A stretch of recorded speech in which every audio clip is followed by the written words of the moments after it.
5. Oh, man, I'm so nervous. Woo! Oh boy, friends, this is the final finale of the Rising Hunger, our campaign, which has been going on for like a year now?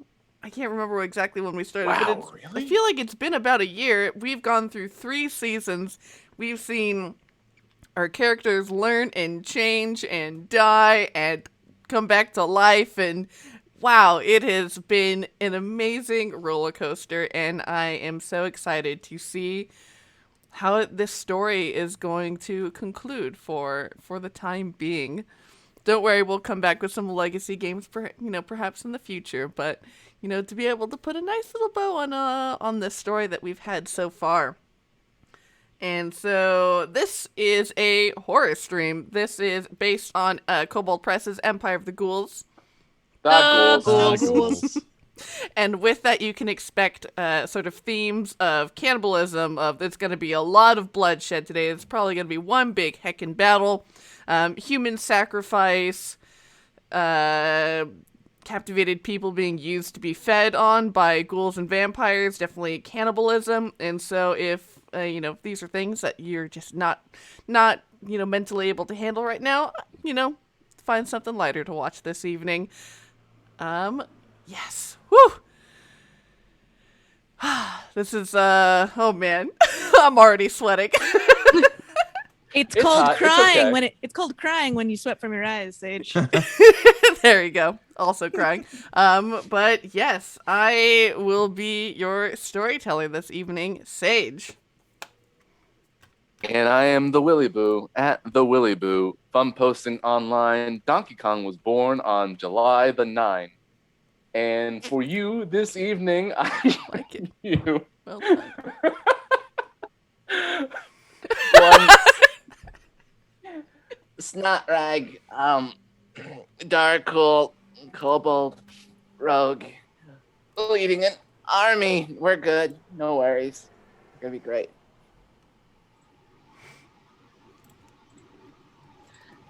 Sorry, I'm still thinking about Donkey Kong. Hi, I'm Riana. I'll be playing Six Killer, the Kenku Paladin. I'm also nervous, which is why I made a huge plate of cheese and meat and crackers. So if I'm Nice. eating, it's because, boy howdy, I hope I don't die. Also, it's Rising Hunger, so it's thematically appropriate. True. I'm Matt. I'll be playing Valka Ilford, the Shadakai Witch, and the Hat. And the hat? The hat. And the Hat. Are we ever gonna find out about the hat? We might find out about the Hat this very stream. This would be the stream for it. I see that Marrowmorn is just twitching with anticipation at hearing more about the Hat. Love it. Can't wait. My name is Jen, the angry one. And I will be playing for you tonight. Marrowmorn, the orc bod sage. Wow, I just can't say those words in her accent apparently, but that's fine. Orc I didn't say sage. bork this time. Orc Orc? Bod Sage. I'm just gonna say bork a bunch. Orc, like orc, orc. Thank you. Do a Borg. Orc bod sage. Nope. Hey, that was good. Shade. Shade. I just said sage instead, which I'm not. Twice. I realize what her accent reminds me of. It's taken me this entire series. You remind me of Russell Brand. Punk Russell Little Fag that. Brand, how may I help you? Yeah. A little bit of that. Oh, Russell Brand. little bit of. I just forgot her name, but she's one of the aunts in Sabrina the Teenage Witch. But she was Hilda? in the Oh. old Simon Pegg TV show. Oh, okay, yeah. I Roommates? can't remember the name of. This is a great Yeah. banter. Yep. So excited to learn more about the hat, and I though am prepared to die yet again. Died second one of this stream, so ready. Come on, Sage, let's go. Let's go. And before we jump into where we left off, tell me what happened last time. Oof. Ooh, we Got the staff. finished up the Bone Cathedral, got the staff, got out of there. Oh, and we went and visited Gahib, and we busted him out of his tomb. And Gahib, the got last it. ghoul king, who will now help us on our journey Yeah. because he wants to kill the ghoul emperor and take his place / take his place back. Rightful place. Rightful. Yeah, one of those. And we're using each other. Yeah, it's mutual Yep. using. That's called a Yes. relationship. Yes. Yeah. It's. Yep. Continue. Matthew. Oh, after that, we went back to Seawall and explained the situation. They were not happy about Gahib being out, but we were like, nah, it's cool. He's Yeah. on our side for now. Don't worry about the future. Well, you know when like you're friends with someone and they have like a shitty friend and you kind of have to deal with the shitty friend to hang out with your other friend? Mm-hmm. It's one of these situations. Exactly. Yeah. Am I missing anything? I don't think so, but we basically also sent out some calls to people to help us. We're basically cashing in all of our chips and chits.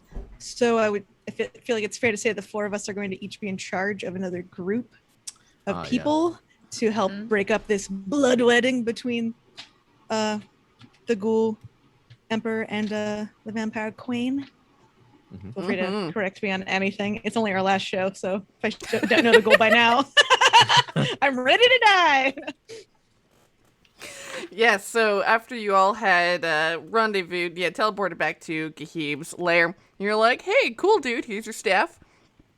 And he was very thankful. You released him from his prison, and then you all rendezvoused with Sigil and the other Sphinxes to then talk about what are some next steps.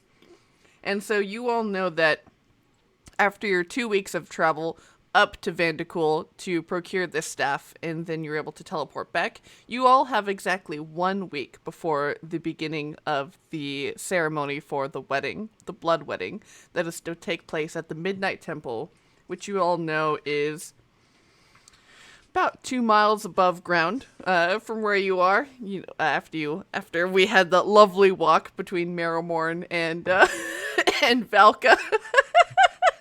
And hat, don't forget. And the hat. Well, the hat was came there. later, actually. The hat wasn't awakened Oh, yet. that's true. Yeah, that's right. It was all the soul searching and honesty that probably woke the hat. And Six Killer was Must be. technically there, but was in a mood. Yeah. You know, Six Killer was A on bird her mood. phone watching the live stream of the Final Fantasy 14 fan fest. That's what that was. Real story. It's an in fiction story that Sage created whole cloth. So Yes, absolutely. Yes, 1000%.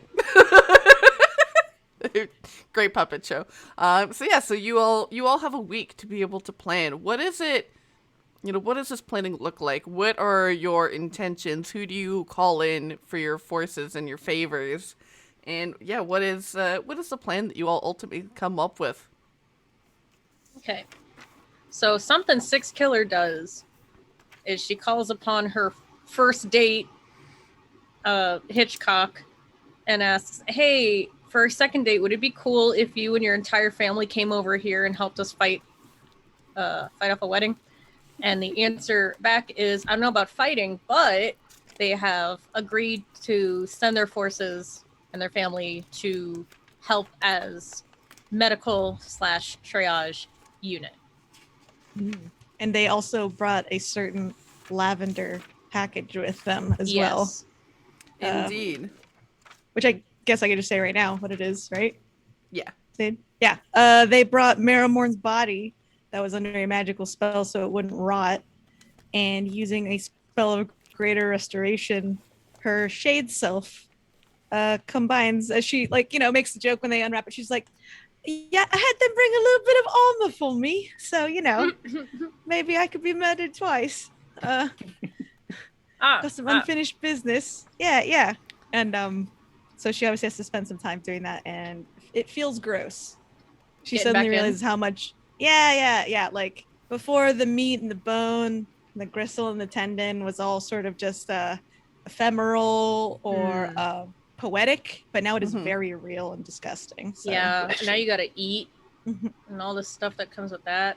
She had to eat before, actually, because she lost Oh. her memento mori the last time they met Simroth. So she's been eating Oh, shit. on the Oh, shit. regs. Yeah, but then Marrowmorn was also working with Stella to create a bunch of earplugs for everyone to wear for their future plan at the Blood Wedding to protect people from thunder damage.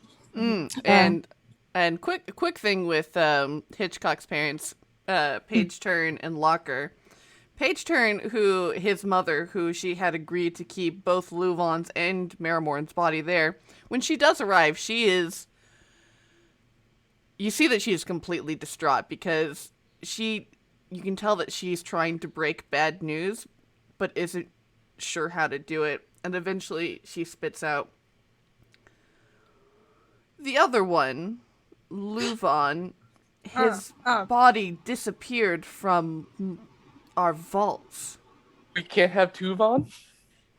Oh. But Vault sealed, yes? Vault sealed? Yes, we are the only ones who have access to this. I selected the most secure one that only I can get into. Body gone. Man. Did I? I'm sorry, Snot Rag. She like keeps Marrowmorn opens her mouth. Did I eat LuVon? Did this body consume him? No. I have to go use the loo. I'm gonna Wait. see what comes out. Okay. Let me see your teeth. No, I don't see any flesh in there. Oh my god. No. Calming down now. Yes, calming. Six Killer believe, and she looks at Hitchcock's parents as in like, back me up here.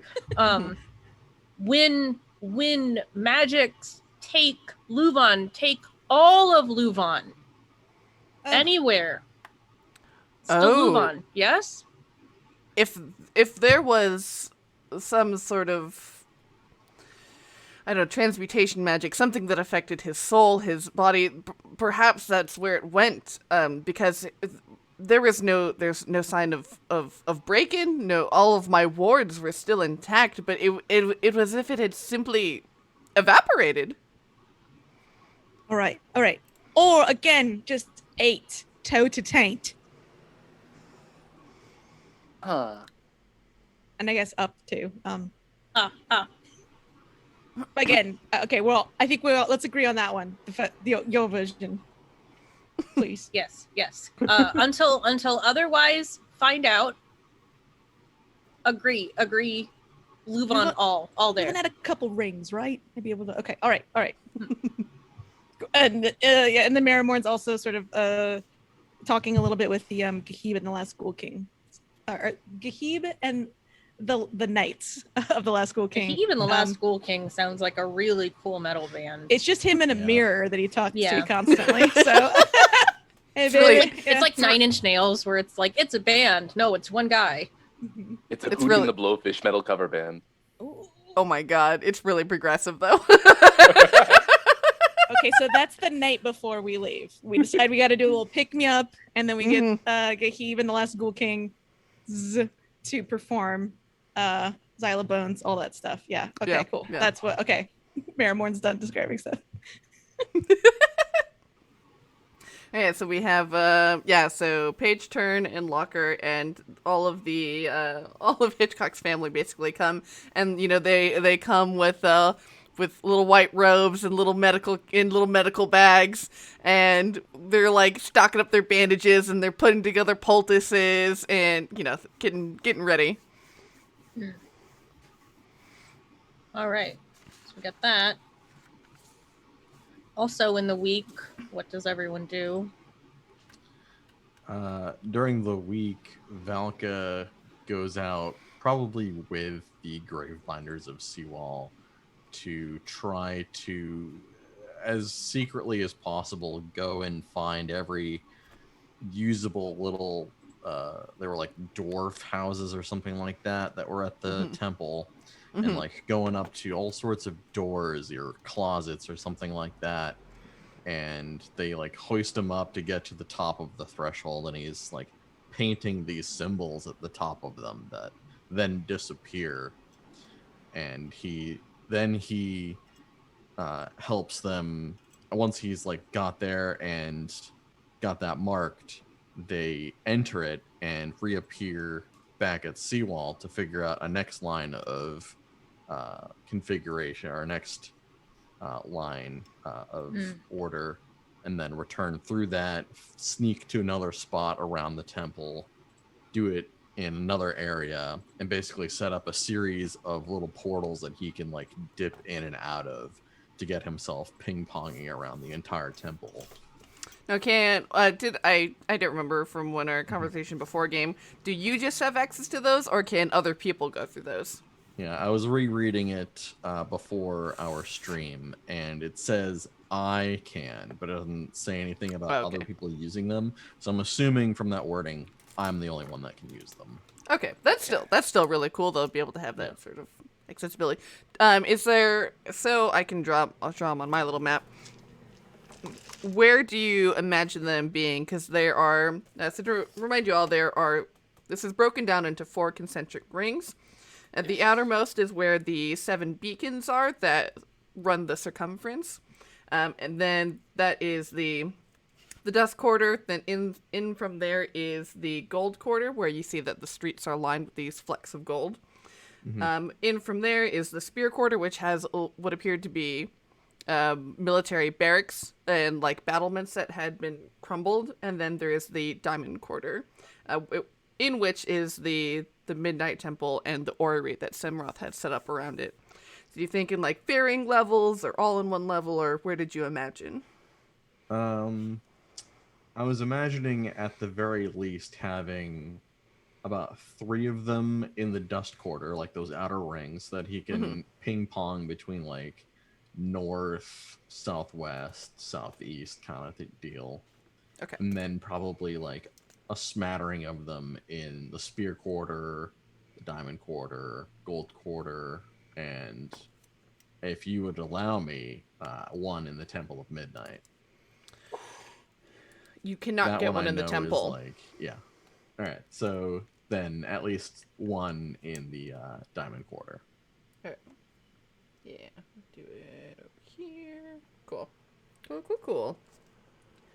All right, and then so that's definitely, so I'd say that's probably the easiest for you all to deal, like on the first day, while you figure that the entourage of people are still making the long walk up there. You'll have like a day or two. You'll have 2 days max where you think it'll probably be unoccupied before patrols and guards and everyone starts really setting up and occupying this area. I'm imagining that like even being like there, we don't have like free reign of it, because otherwise I would just smash all the beacons. Yeah, there's definitely like always like starting since like there's like at least 1 patrol who keeps up the area, so you definitely have to be quiet. Yeah, I don't want to give away the game. Speaking of giving away the game, Snotrag has been talking very intensely with members of the Order of the Ebon Star, especially without Hestia around, as it were.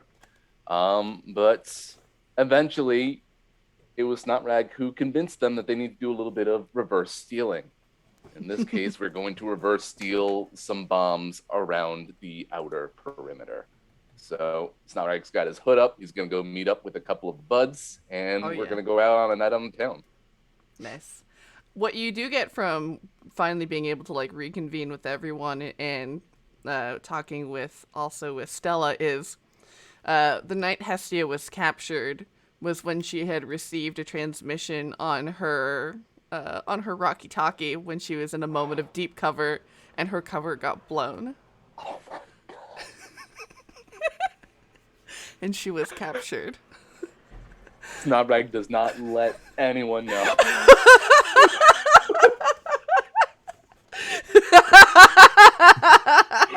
I'm mortified personally for Snotrag. Wow. Hestia, are you in? Hestia! Hestia, did you get all that? I'll start from the top. Don't say anything in response.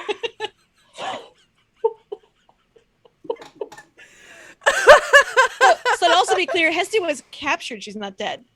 She was captured and she is placed in one of the crystals. Oh, that's right. She's that's in a right. Okay, so crystal. just checking. Okay. I presumed dead, but I remember the crystal. Okay. Yeah, I guess why would you put a dead person in a crystal? To mock people.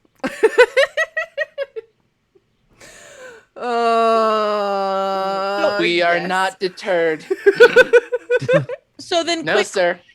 quick question for Valka, and so we're like, eating dinner, which is probably like some moonlight midnight seawall pie or something that's just all white vegetables because there's no light under there. It's kind of gross. Actually, it tastes great. It just doesn't look great.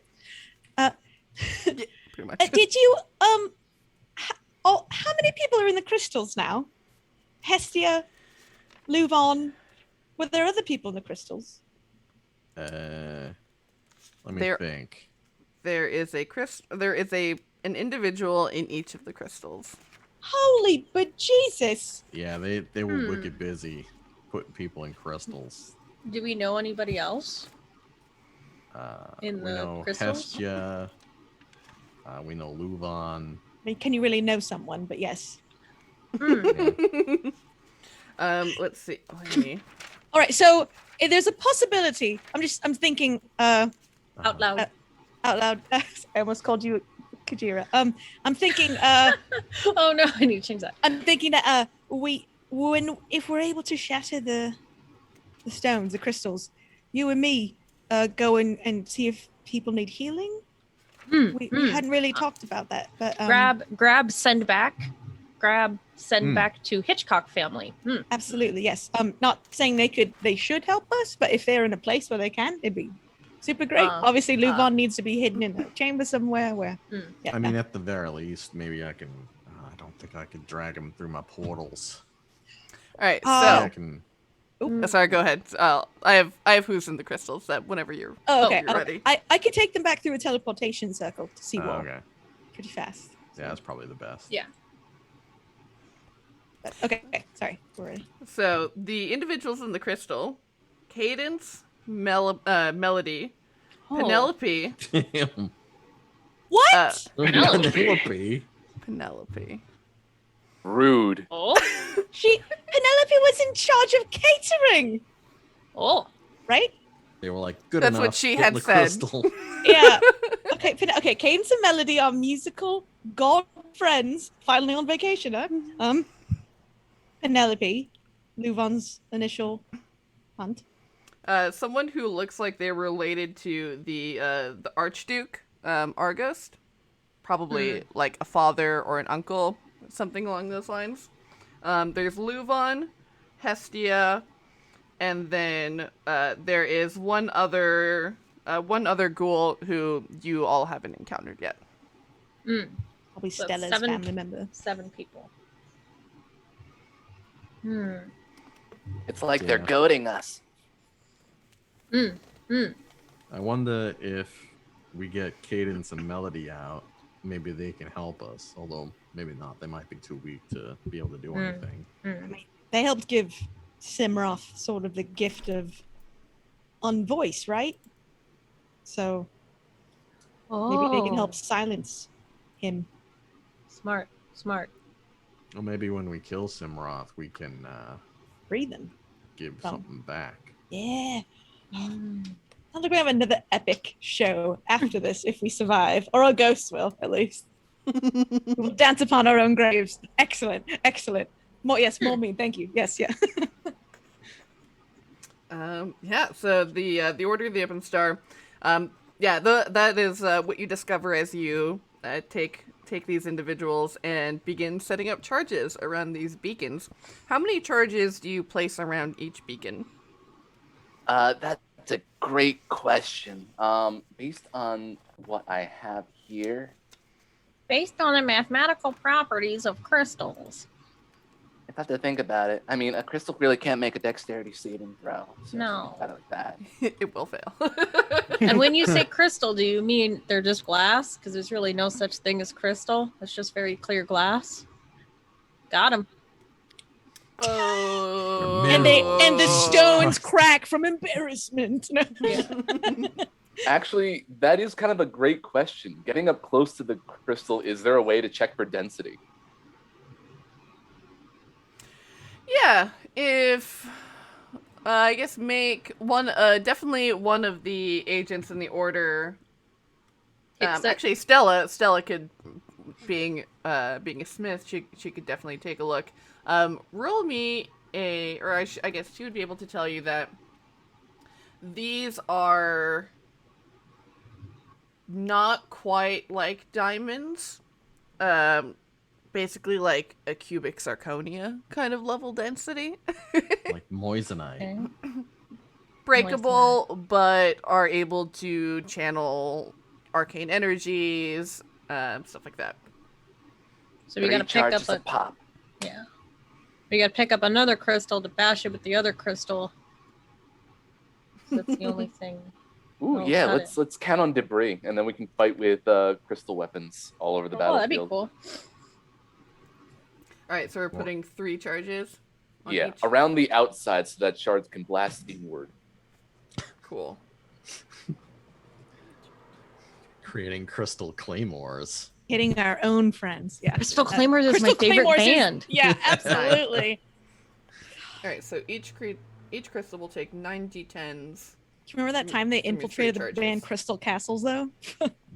And I love crystal 9 castles. d10s. All right. Yeah, that sounds right. 9 d10s is what you just heard there. That is what I said. Yeah, 3 per blast, right? 3 per. nice. It's good between that and then we're gonna kill people inside. That's No, the no. idea. No, it's not. No. Not inside the crystals. They can't be more dead than they already are, except for I LuVon. mean, if we are gonna do a tag team event here, then maybe we should just bring it down to 2 per.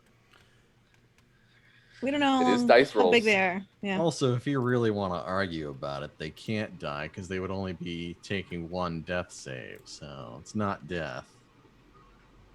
Oh yeah, we're gonna play the system against Sage. That sounds like it'll work well. Actually, It wouldn't be the Rising Hunger without it. Whoa! But they're usually for the narrative, right? I guess that's what they always are. We're not usually trying to play the rules. Have we metagamed enough? And then, all right, so that's the Order of the Emerald Star. We have Hitchcock and friends helping out, getting ready for triage, making triage unit bags. So we know what Valka and the Gravebinder's doing, setting up some teleportation tunnels. And then, is there anything that you would like Gihib and his knights to do? I mean, are they allowed to make any changes to their weapons or like poison the tips of their lances? Mm. Since you all didn't go to Chandelier Island, you all don't have enough Ghoulsbane oil in order to be able to give like a legion that amount. Okay. Yeah. All right, They I could- guess they're just gonna continue to get swole. Work Yeah. on their formation. Sorry, what were we gonna say, Willy? They could share tips with the Venture Maidens. The Shield Maidens, excuse me. Whoa! Freudian. Whoa! Wow! Wow! Wow. It's Grace gonna was die on Rude. you. again. My goodness. Yeah, no, they're just gonna we might ask for any if there are any tips for fighting the ghouls themselves that are gonna be there, and like any yeah. pinpoints or like, so if they're rotting in a certain place, or they've got a certain type of like mushroom, like does that mean like it's better to hit them there or here? Like is it always just knees, elbows, ass, eyes? Like Definitely what the like the ghoul captains and talking to these legionnaires will tell you is that since they came from the same school of fighting, basically having been formerly part of the legion, is that they use very Roman imperial tactics, so they will be using the same tactics as the Ivory Legion, who is the Emperor's royal Personal legion, guard, personal guard, and so that they will be well matched and suited to be able to fight with them. But yeah, so basically expecting that to be sort of like a huge area of gridlock between those two, where they, if you want, they can keep that legion very busy, because they can basically prevent each other from moving. That's a good idea. It sounds great. Yeah, because we're gonna make some wedges. But yeah, there's like 200 of them and 50 of the knights. So So, Yeah. Another thing, I know cell reception is really bad here, but can I call upon my god to like bless a bunch of weapons? Because Ooh. blessed weapons would do Ooh. really well against our baddies, but also like half of our people cannot touch their own weapons, at least the pointy parts, because they're going to do extra damage. But is that possible? Yeah, who would of Arogalon, who would you call upon specifically for this favor? Avarogalon? Well, Yeah. are we far enough away that the actual Valkyries could come in and bless? 'Cause otherwise, Yeah, because since you all are underground in Seawall, they would be able to go there. yeah, so if the Valkyries could come and bless everybody's weapons, that would, Okay. I'm not going to go as far to say that we have advantage, but, you know, maybe something could happen. What is the prayer that Six Killer sends out to request this aid?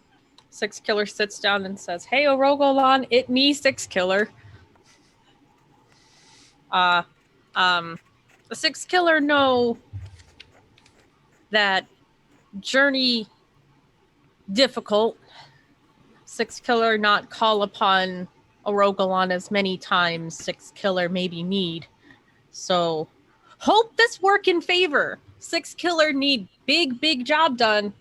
Six Killer working save the world.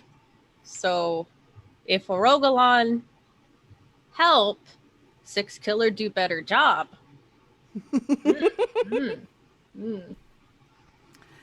And I think. Sorry, go ahead. Six Killer also wants to say thank you. Not make us far without Orogolan. And then are you like kneeling? Are your eyes closed? Like what? How are you like positioned in this moment? Crisscross applesauce. Or no, actually, she's a bird. She's doing the bird thing where they sit on their butt, and like sometimes birds can have their feet out. She's just doing that. And suddenly you feel almost like a lick on the bottom of your foot. And you look up and you see Jen, your face. Jen, no.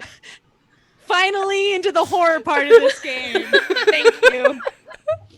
You feel this this slobbery lick on the bottom of your foot. Horror. Malami. Wait for it.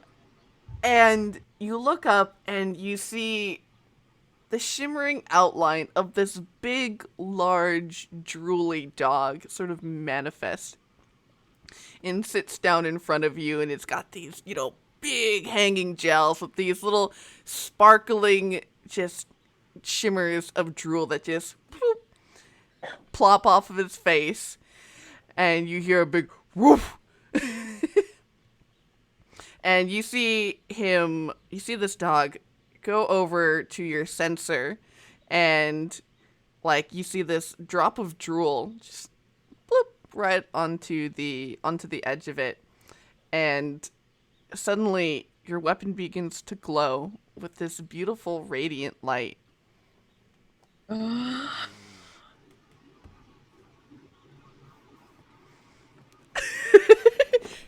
it goes woof. Oh. You do this all weapons? Nods.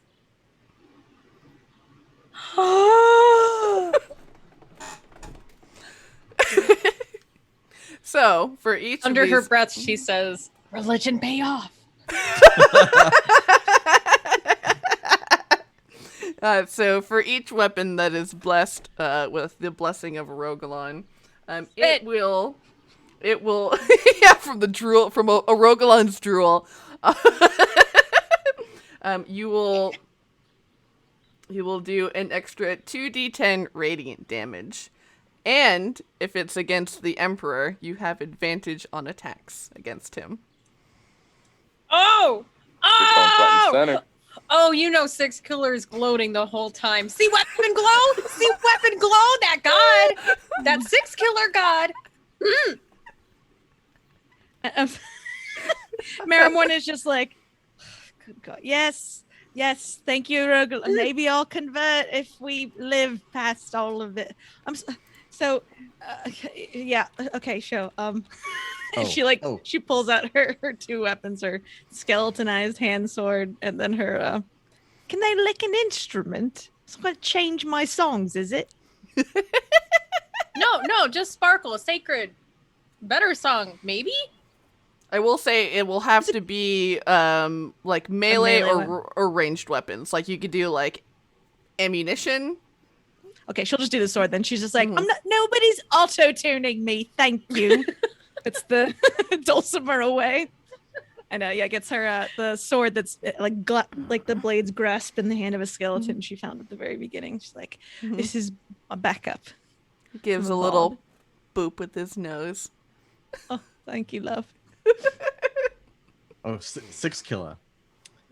You still got that thing that I gave you a long time ago? Makes your eyes good? Yes, see dark, yes. Can I have that back and some of your feathers?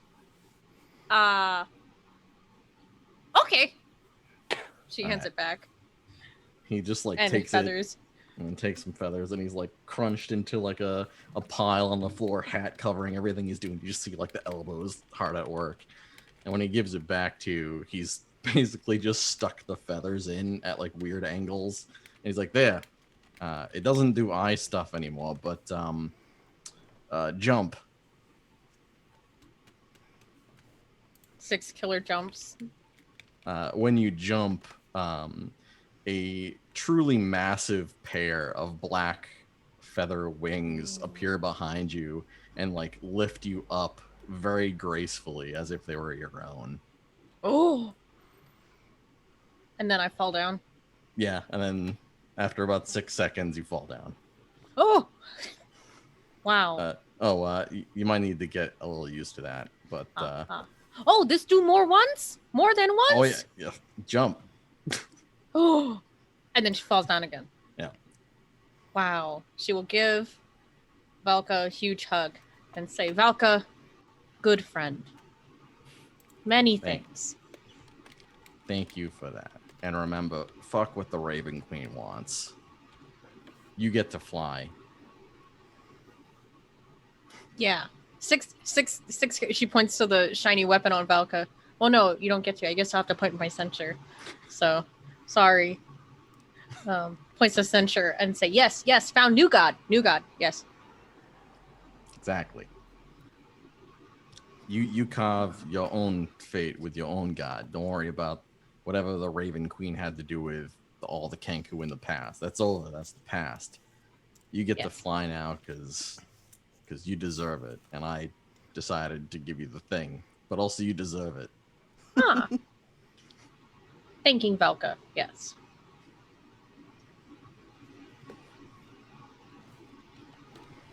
Right. Sorry, it just seemed appropriate since you were thanking God that I should, flip the god off. Big old feathery middle fingers. Bird fingers. Bird fingers. Yeah, is there any other preparations that you would like to make for the week? A will. Fair. Gotta get your affairs in order. Yeah, I don't know. Snot rag.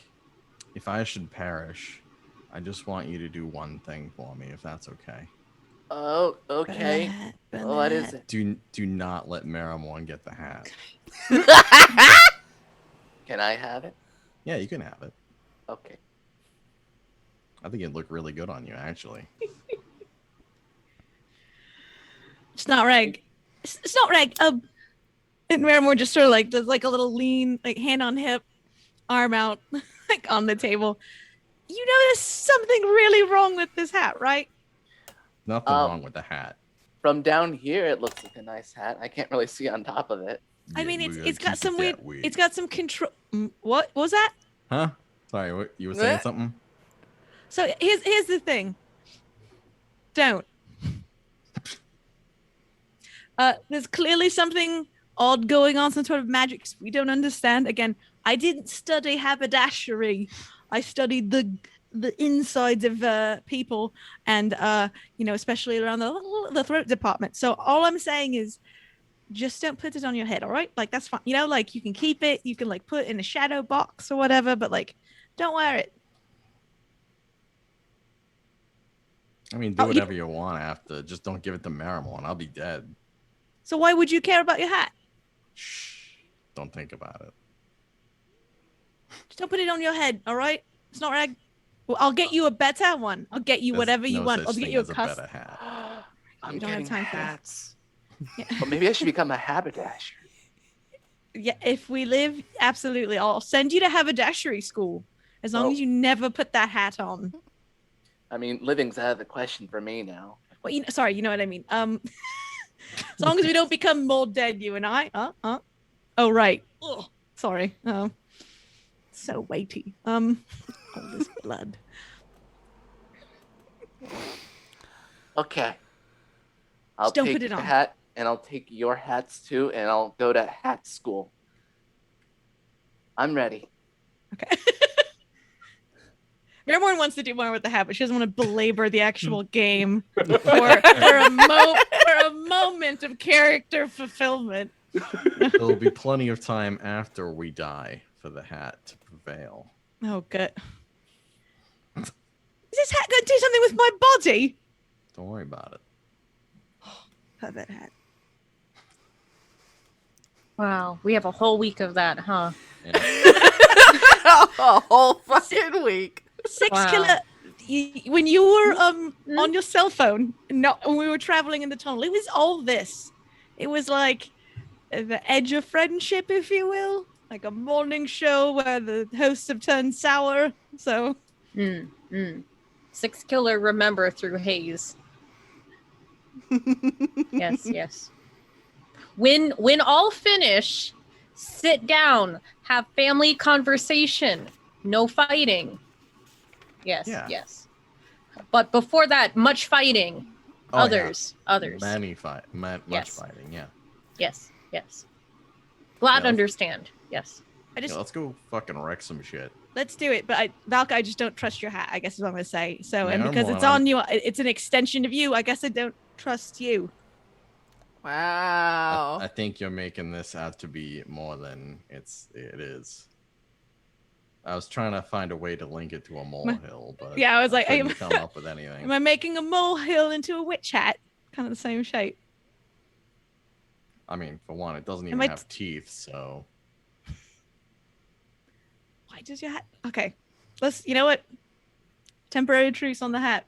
I won't try to steal it or burn it off your head. thank you.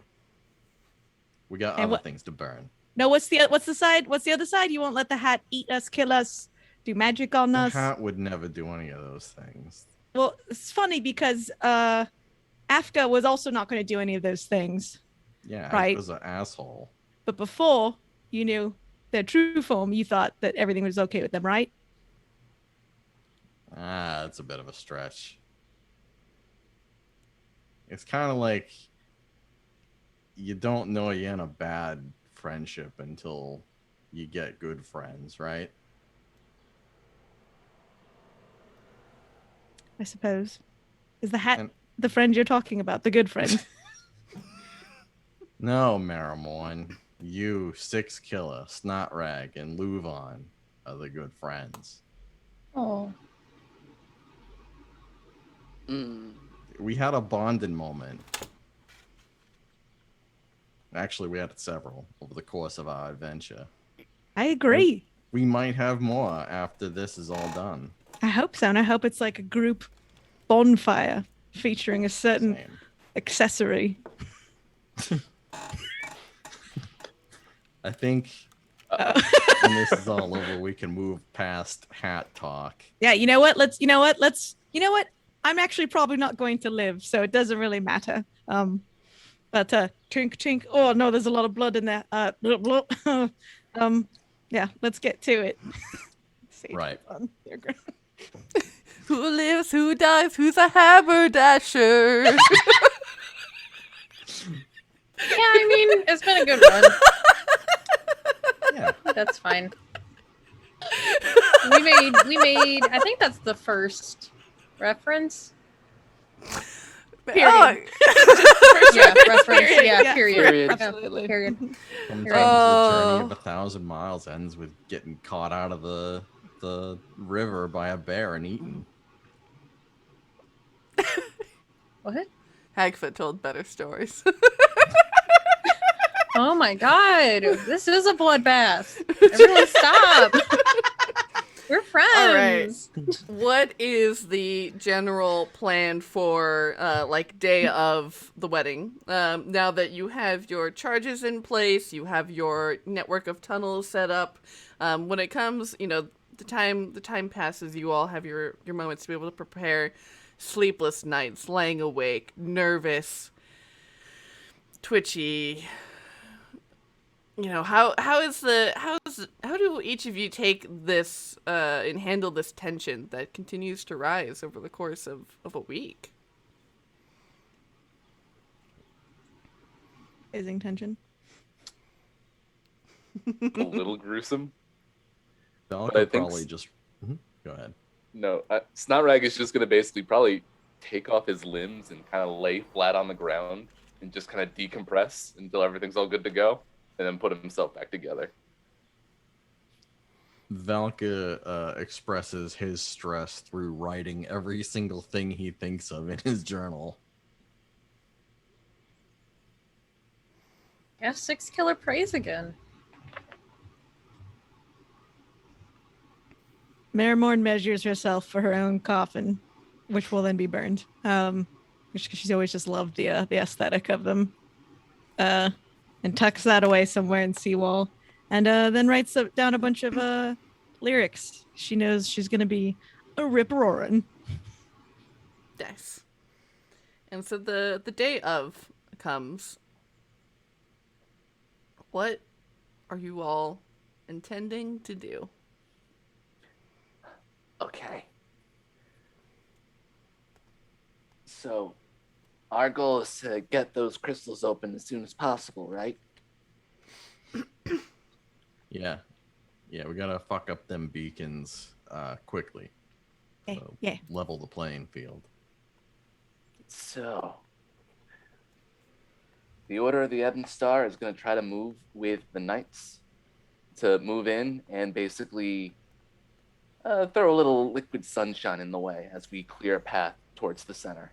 I think that's going to be our best move in order to really get all those blasts to go off at once. Yes. Yeah.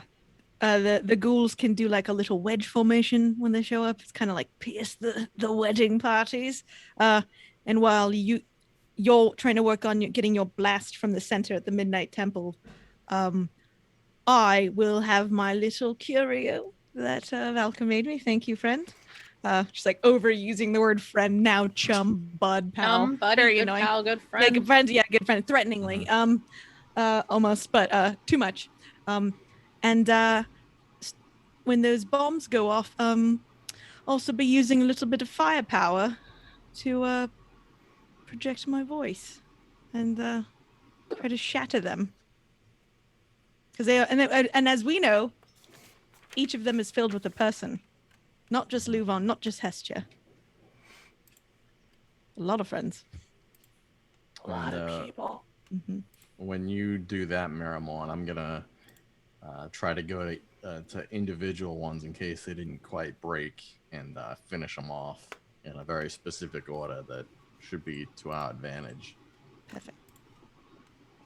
Is that helpful, Sage? I guess we also, so basically we're gonna but we're also wearing the mithril armor and the tabards that we got from when we saved the Archduke Argost last time, so we can kind of like sneak in. The ghouls obviously just sort of look like ghouls, hopefully. They did some like costume changes, or we did some like last minute paint jobs on clothes. Yeah, definitely. just The camouflage. with Stella and some of the individuals in the Order of the Ebon Star have been like basically sewing together, just basically tabards to go over Gahib's knights, so that they can blend in as one of the as one of the Ivory Legion. Yeah, but as soon as those blasts go off, like, I mean, you gotta have the earpieces in. You've got to to protect your hearing, okay? Yeah. Like, it's not a joke.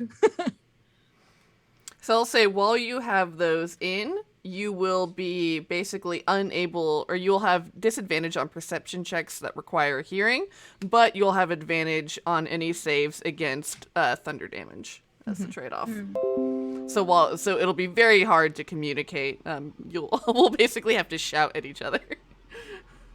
I'm sure the knights and the gravebinders at least have like hand move, and all the actual groups have hand movements they can do, but then we're just a bunch of goons. So A series of flags. So after you destroy the beacons, what is your next basically sort of goal? Take out Simroth. Murder Simroth. Yeah, I think murdering Simroth is right there. first a bunch of 7 crystals, then the entropy dragon. You know, standard stuff. Yeah, just another Friday night. Crystal Dragon. Oh yeah, and Fight the then dragon. we wanted to go after Queen Magdalena, right? Mm-hmm. All right. And her priests. Yeah, we gotta take the her high priests out. priest. Which again, I think we can do some various ways. And we're gonna let Gahib and the knights sort of take the forefront against the ghoul emperor, because that's his goal is to kill him anyway. So Yeah. Gahib we would prefer him. Yeah, we don't want him to get distracted if he dies and then turn on us. The order can split into 2 groups, so probably one of them will reinforce the knights at that point. I'll probably send the Gravebinders to support someone else because, having looked at everything they do, they don't really attack crystals. They support other people or take down ghouls and stuff. All right. So, everyone does their last minute preparations, pack their bags, finish Like a sharpening god their and pray. weapons. Readjusting my jaw. Sets their body right. Me. No. You. Wow. What's so funny? What does that song mean? I'm just warming up.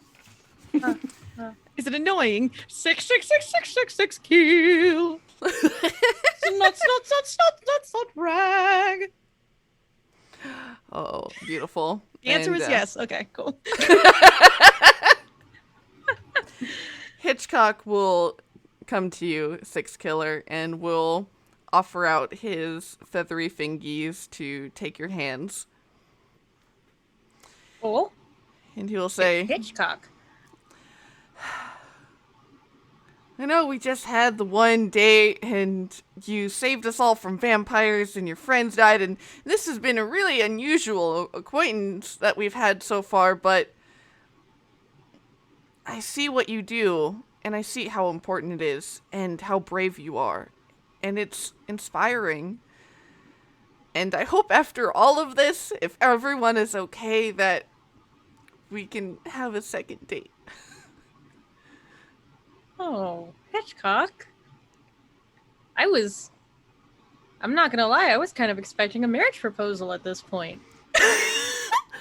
Oh, I mean, I I've wasn't. been through. No, I'm joking. I'm joking. Oh, joking, okay, Hitchcock, okay. I'm joking. It's a joke. I'm not good at those. You're fine. Hitchcock, I have every intention on taking you to a second date. And he puffs his chest out a little bit and he says, well, if anything happens to you, I'll be sure to get to you and do what I can to protect you. Thank you. You're a really great guy. And she'll do, I guess, whatever the bird equivalent of a kiss is. can like Just a nuzzle your nuzzle. beaks Snack together. beaks. Yeah, smack beaks. But That's also, cute. No. Puppy. No. Baby. No. I mean, I know what you're thinking. It's like, no. You muted yourself. Yeah. You had to mute yourself because you know what you're saying yeah, is yeah, I was illegal. saying, and then the tongue's clap. Okay, so Yeah. anyway, we didn't overhear any of this, and we're not like, oh no, now we've got to protect Hitchcock. Well, we all said it all in Oren too, so you have no idea what we said. That's my true. hand. No, yeah, I heard your voice change, so I know you're talking in Orin, but yeah. Mhm. Okay, cool. We didn't. Okay, good. Yeah, and you all begin to set out for the sort see a of baby. general.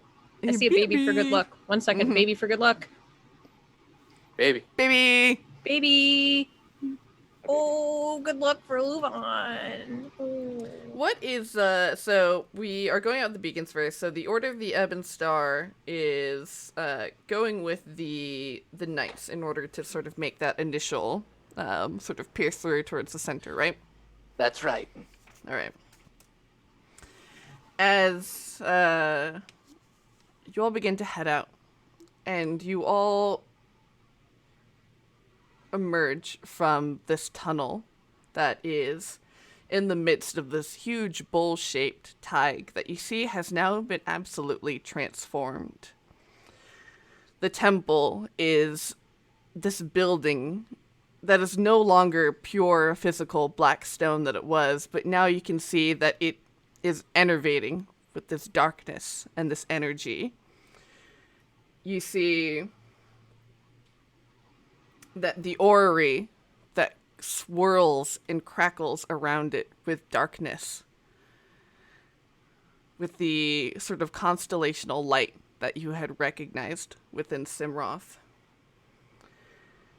You see that in the second and third rings of this area, you see thousands of chairs, of barbed chairs. In each seat sits a different humanoid individual, chained and naked. And flying overhead, you see this arcane constellation of a dragon. Its shifting form lands right on top of the Midnight Temple. And you see you hear this huge roar erupt from his draconic maw. And bursting through the ground with these earth-shattering tremors, you see a gargantuan segmented worm creature point its maw at you. And we're gonna fall into initiative. All right, I let out my scream. Let's go. I think this is a good moment to take a quick 5 as I nervous pee. Okay. Everybody go nervous Pete. We'll see you all in a second. Make sure to watch.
back. Welcome, friends. To kick off the second half of this episode, I'm going to open up a giveaway. We are giving away 3 very spicy things. The first thing is my personal copy of this module, Empire of the Ghouls.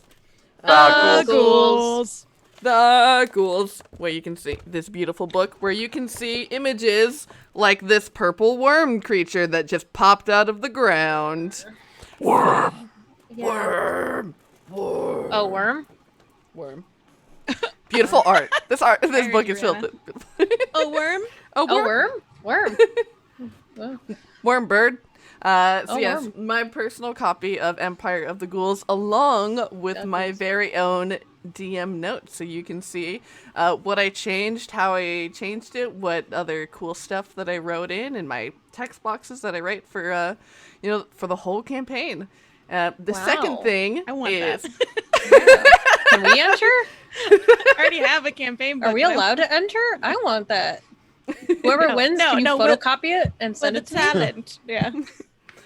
The second thing is a set of dice from RPG Dice, these beautiful ectoplasmic beauties. Yeah, they're very ecto-cooler green. I like them a lot. They're Yeah. very good. And I'm actually rolling with a pair made by RPG Dice as well that are Marrowmorn colored. So, Yeah, but yeah, very now you nice. can see. hefty. And the Okay, D4 is so- not that terrible pyramid. It's like a little cool. Yeah, I have my Prism. Oh, I have my RPG dice, so you can see that I got commissioned specifically for this game, in fact, so that they were Wow. blood red. Yes, Comes with a RPG dice. meeple. oh my Yeah, I gosh. love the little meeple. I use them when I play Magic, so I can remember upkeep triggers. Yeah. You can use it for inspiration or to judge your rolls to make Inspiration. sure you don't Yeah. lie. Mhm. Wow. And so we are giving away these goodies, and then Jen, tell us about the third thing we're giving away this evening. Yeah, it's a copy of Fantastic Lairs, Boss Battles, and Climactic Encounters. So it is a physical book with a bunch of, it's 23 boss encounters, and they're beautiful lairs. And Willy and I wrote, good wink, wrote little seedling campaigns to go with one of the bosses. Mine was a druid that took over a zoo, so leading up to that, I'm not sure what you did. I can't remember, Willy, but I You remember you drew had to I got a zoo? whole Tarask. a whole Trask, yeah, and you have an Oh. X-Files joke in there that made me scream. So you'll get this physical book, and you'll get the digital download that includes artwork. So yeah, it's very fun, and it's obviously 5e compatible. Yeah, so we will have one big giveaway. At the end, we will draw 3 entrants in order to get one of these wonderful prizes. We'll collect your info. You must stick until the end of the episode when we will be drawing these names. And so now, with that, I will open up our giveaway. The giveaway word that you have to type in chat is ! Feast away, all lowercase. Throw that in chat and you will get entered to win one of these 3 awesome goodies to celebrate the end of this spectacular campaign. Good luck.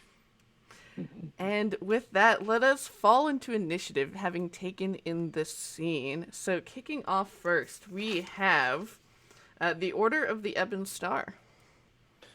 All right. So that worm is near the center, right? And we're just kind of coming in at the moment. So basically, it's between the third and fourth ring off to the right. It is like burst through, knocking many of these people out of the way within its wake. Interesting. Okay. We can get it caught in one of those blasts. That'd be pretty helpful. Would be good. Yeah, it's between Beacon, basically like B and C right now. Beacon B and C. Got it. You know what? Because the knights haven't moved yet, I think we're gonna have the Order of the Ebon Star split early, I think. And we're gonna start moving around the outside, to kind of like Oh, oh. the reference. Oh, yeah. And, kind of just convene with the worm as we keep pushing forward. So with that, I think what we're going to do is start clearing the way forward with a bit of liquid sunshine, I think, if there are any guards in the way, with the first group in front of the knights. Mm-hmm. Definitely. So right here, immediately in front of you, you see, for one, who you presume is the Ghoul Emperor himself, Emperor Nicoforce the Pale. He wears this just beautiful black velvet regalia, and you can see on top of his head, you see is a crown that is made with these human hands that have been stitched together, that at the center of which they hold up this floating green orb of energy that basically hovers above him, and he holds within his hand this absolutely stunning scepter. And the I next, kind of want both of those. That they eat people, right? mm-hmm.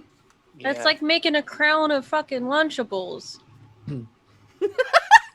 Which sounds like our next Q&A session. Sorry. Lunchable crown. Lunchable crown. That's my next commission for Kelly. Standing next to him is his beautiful, not so blushing bride, this woman who wears a red corseted ball gown that is tied at the back with these white ribbons. And you see the train of her dress stretches out easily 20 feet and hovers just ever so slightly off of the ground. And on top of her head, as you had seen before, is this crown that is ringed with petrified human hearts that stay atop it. And with her, you can see, is her consort of these 10 high priests. And you see that, yes. Yep. And so Okay. they are immediately in front of you. Oh. Ooh. Oh wait, the consorts, they're all immediately in front of us, huh? Like the 10 high priests you said? The 10 high priests, the emperor, and the queen. Oh, then let's shush them then instead of going with the liquid sunshine. I don't want any villainous monologues just yet. So, I would say that's one enemy group. They are not all one group, right? There's multiple groups there, or is that one group? That's one group. They form the royal court. All right. So then all of them must make a DC 20 intelligence saving throw as Sidney Godfrey just lobs a nice silencer potion. You said wisdom? Intelligence. Intelligence, got it. Right. With that is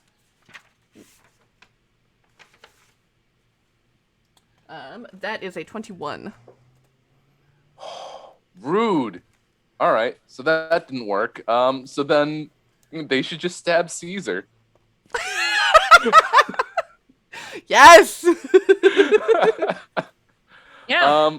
So yeah, a melee attack roll then, as basically we are just kind of waiting for our way to move in closer. You see, as they all move in and are ready with blades to drive into these individuals, you see that the 10 consorts immediately form a ring around them, and they take out knives from their hip and stab them into their hands. And from the blood that drips from their hands, this mist begins to form and shroud and cover over them. Is that disadvantage? Yes. Rude. All right.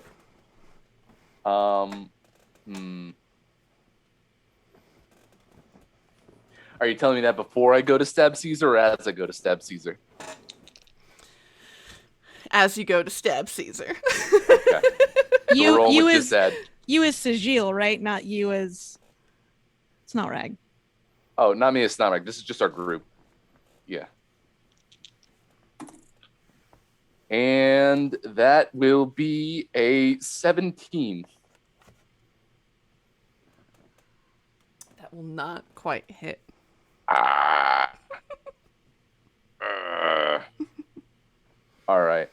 then at that point, they're just kind of backing up behind the knights and holding their position there, while the other group is moving towards the worm side. Very cool. All right, and then with that comes to my dragon. Oh boy! So perched up on top of the Midnight Temple, you see this incredible creature. Let's see, where is he? There he is. Look at him. Wow. And he begins to unleash this breath weapon upon you all. This just cosmic white hot fire begins to burn and melt everything around you. So I need everybody to make dexterity saving throws. Here we go.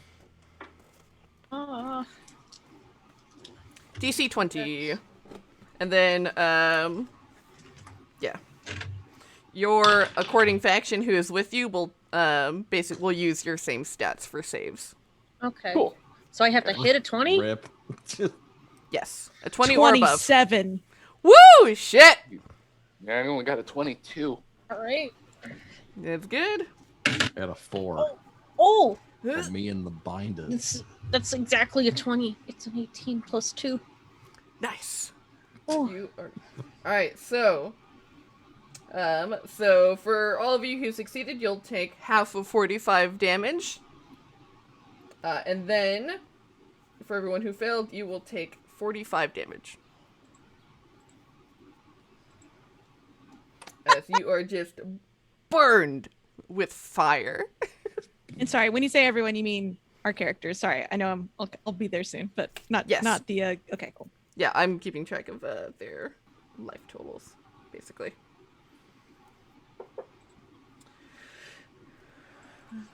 It's 22 for us.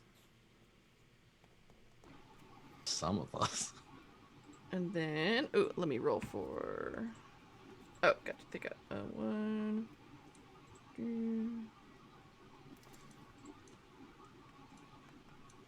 and 2. Marrowmorn takes it like a pro and just goes, "It's all right. Ding up this armor all you like." Pointing just to the body, her lavender getup, and then I will say, while she normally does have her fantasy backpack on, she does in the shape of a skull, but she hid the little hamster ball with ellipses out in the woods. She just in a little knoll in a tree. She decided, and he knows how to get out, so he can live a life as a little garden snake somewhere else if she does. When she does. It's got the eject button. Valka looks like Wile E. Coyote after the TNT went off. And the top of the hat's just got like the candle flame on it. And you see, and Simroth reaches down with these huge jaws and snaps at the order of the Ebon Star. All of them are able to duck just in time. That goes to swipe with 2 claw strikes that look like they are about to land. Did you have something for that, Willy? You look like you were about to interject. Nope, I'm just horrified. Oh. But he does manage to land these 2 claw strikes as he just knocks them over, just raking these razor sharp talons into them as they take some damage. And then that brings us to my royal court. These 10 consorts standing guarding around the emperor and queen. This blood mist swirling about them, and suddenly the mist begins to pull and waft apart, and I need each of you to make Constitution saving throws. Oh, good. Wow, natural 20. Where were you? Whoa! All right. I don't have a huge. Oof. 17. 8. Does a 15 hit? So for below 20, it will not do it. You each will take.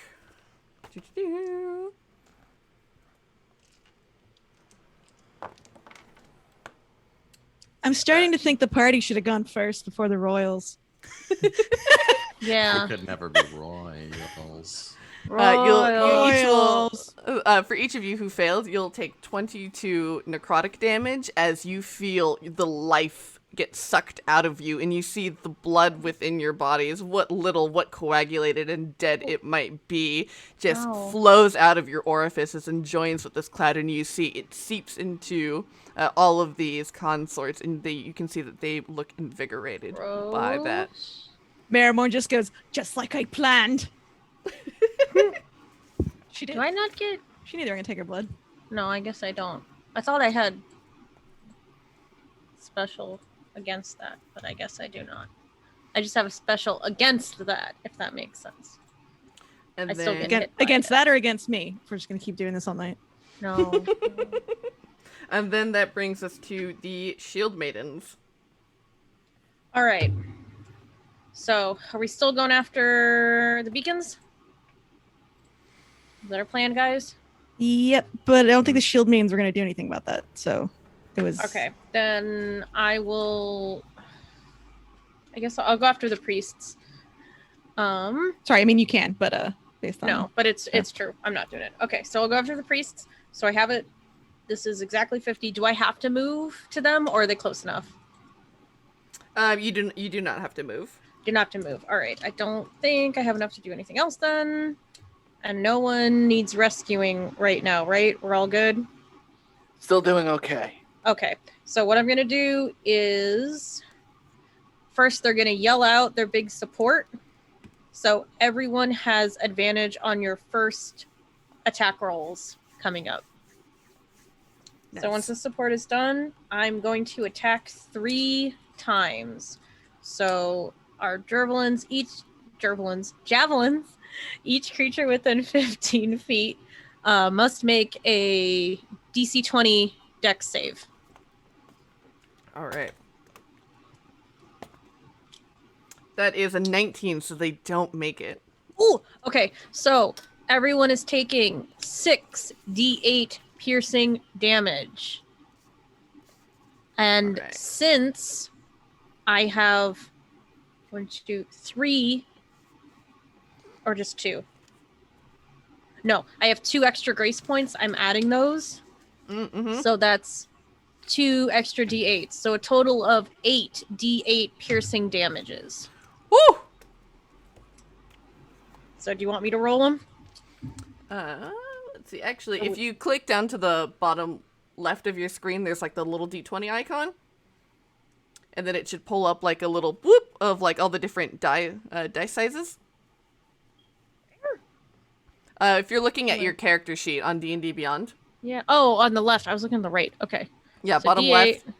And then you can click D8 like 8 times, and then you can click roll, and it'll just roll all of those dice for you. Oh, wow. Okay. That's too many ones. That's 25.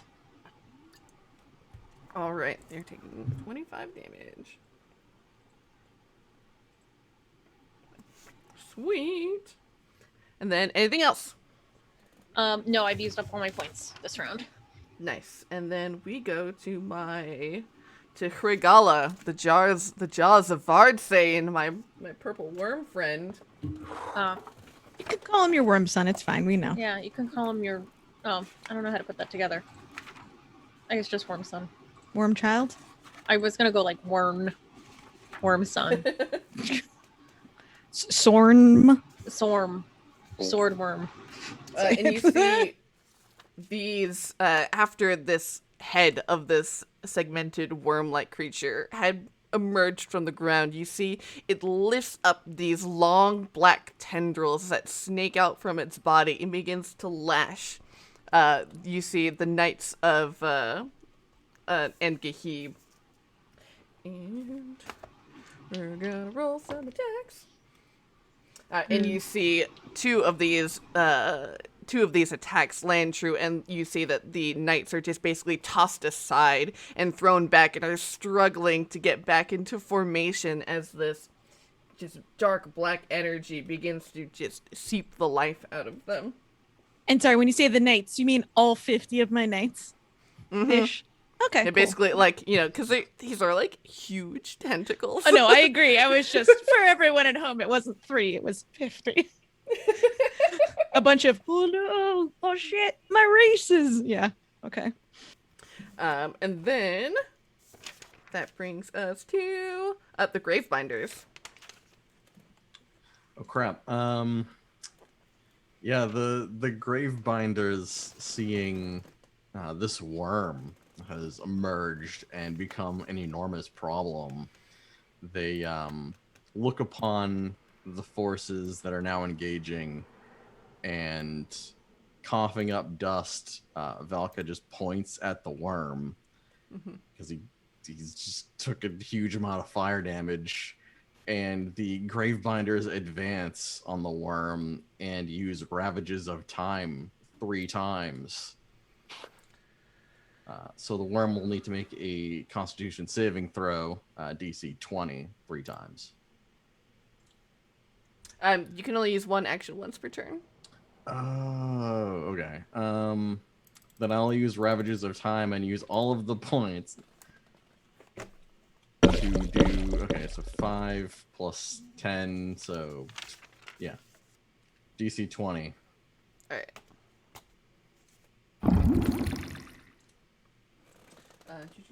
That is a. Sorry, what kind of save? Constitution. Constitution. That is a 23. All right, he'll still take half. This is going to be 20d12 for normally 134 damage. Necrotic. That's so much damage. I know, you gave this to me. Damage. All right. Thank God I have a calculator. Woo! Beautiful. Remember how in school they were like, you'll never have a calculator on you all the time? For real. Cool. Anything else for the Gravebinders? They've used all of their grace points, so now. God, what does that look like as this giant worm creature? Yeah. So, like, the Gravebinders are a bunch of necromancers and clerics with a Sphinx leader. So they just, like, advance, raising staves and magnifying lenses and just, like, huge, like, beams of, like, black energy pour through the, like, from the stabs through these magnifying lenses and all converge on the worm. First one beam and then a whole crap load of the others, all just like pew pew pew pew pew pew pew pew, forming to just really bore into the worm, which begins to age rapidly and decay before your very eyes. Oh my god. Love it. Fucking love it. And then the Gahib and the Knights are next. Gahib and the Knights of the Last Ghoul King. All right. So my boys are scattered. So I technically can only use the move points after another move, but can we assume that they get up at least and are together? They were sort of thrown. Yeah. So you don't have to worry about spending points for them to like get up and stuff. Okay, cool. Yeah. So the first thing they're gonna do, and like Marrowmorn's like making eyes at Snotrag, just like okay, coming back and does like a little triangular shape above her head with her hands. Little sparks flying off, and the knights form cunium formate, and they fall into this wedge shape, almost like an arrow or a triangle, and like and start running. They pierce the enemy group, which I guess we could say is party goers, and the other undead, and they rush 25 feet before they.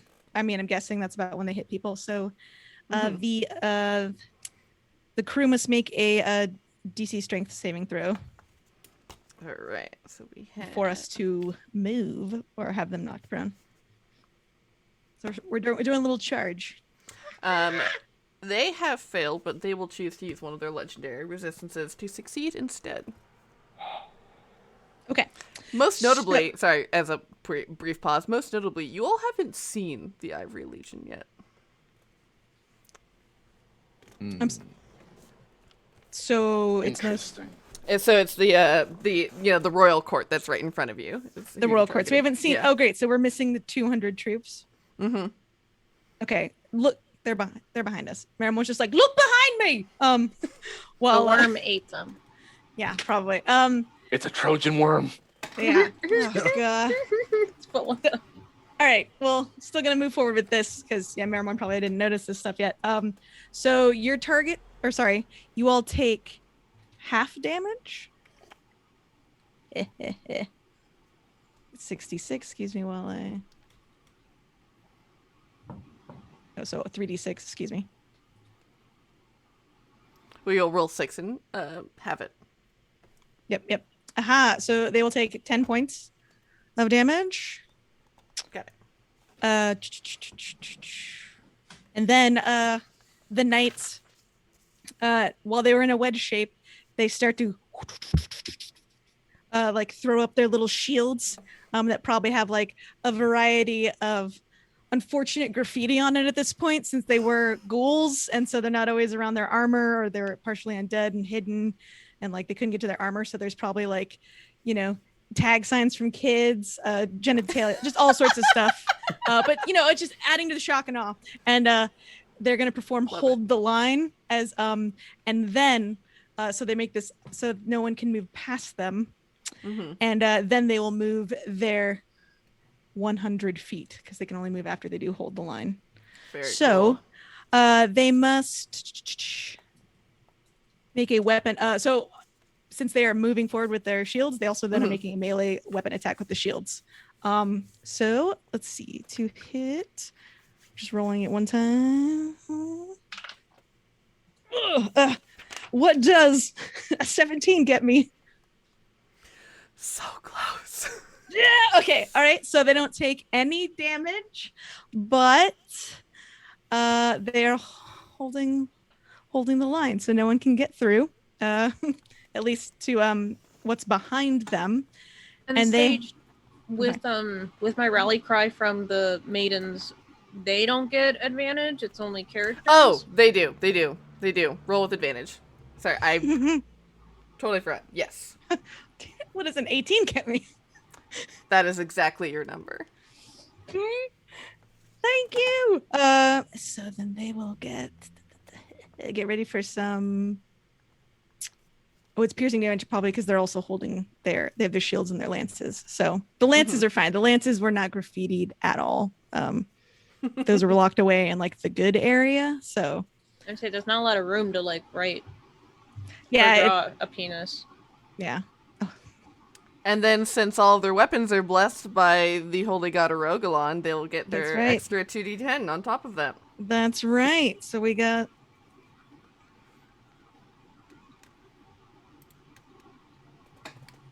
All right. So they're going to take 18 points. 11 points of piercing damage and 8 points of radiant damage. And now my troops, Gahib and the Gahib's just like screaming like, you know, like he's saying things that would make sailors blush. So Wow. And in which case we have now moved. I don't know if we actually chose which area we started in on the circle itself, but we have now moved from the dust quarter into the gold quarter because we moved 125 feet. Cool. And that moves it, and that is the end of our move. But did the group want to choose which crystal we were nearby? Was it by LuVon's? It should be by LuVon's. That'd be a good one. Which one was LuVon in? Sage? Sorry. LuVon is in the activate to cast magical darkness one. So it's like at the 10 o'clock region. Got it. All right. Okay. G. Okay, cool. All right, cool. So yeah, we're now in the gold quarter, and then anyone can come up behind us and. Why some you stuff. keep saying it like it should happen? And with that,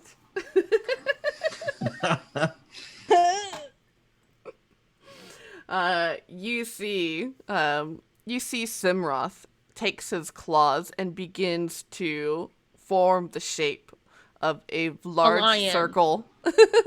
Takes his claws to form a large dark circle that you can see the twinkling of what looks like starlight, and emerging from it, rushing forward in this line,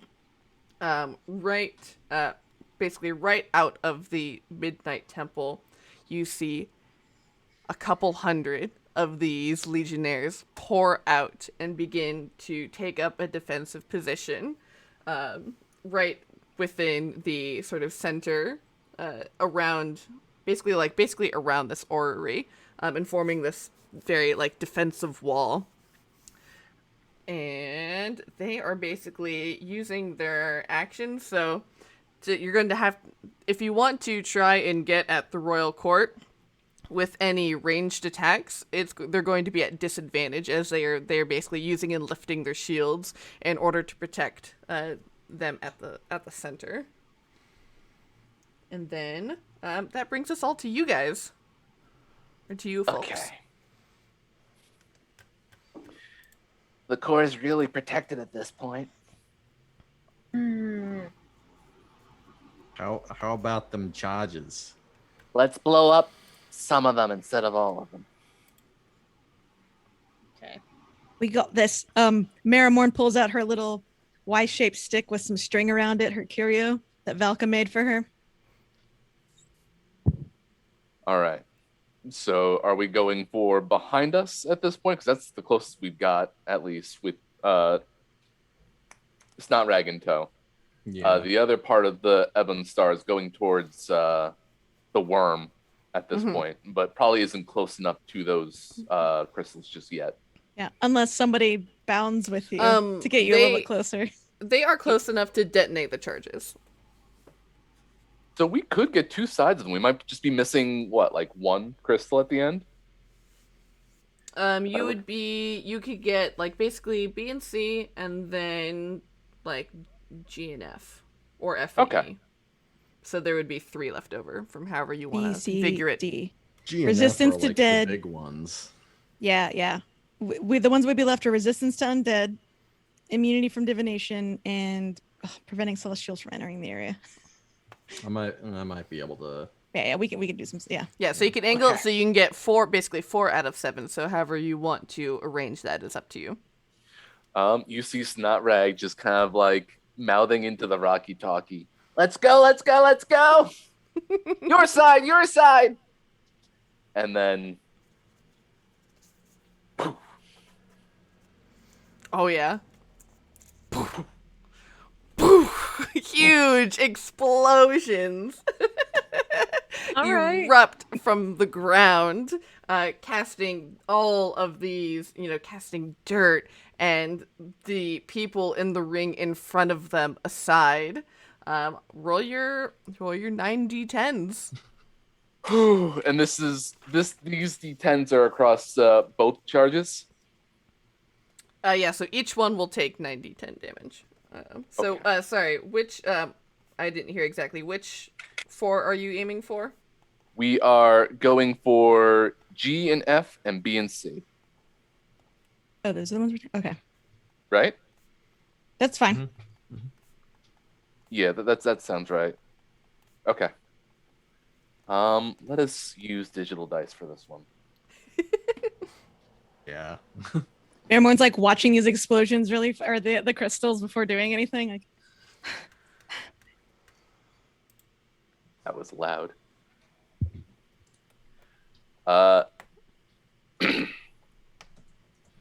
50.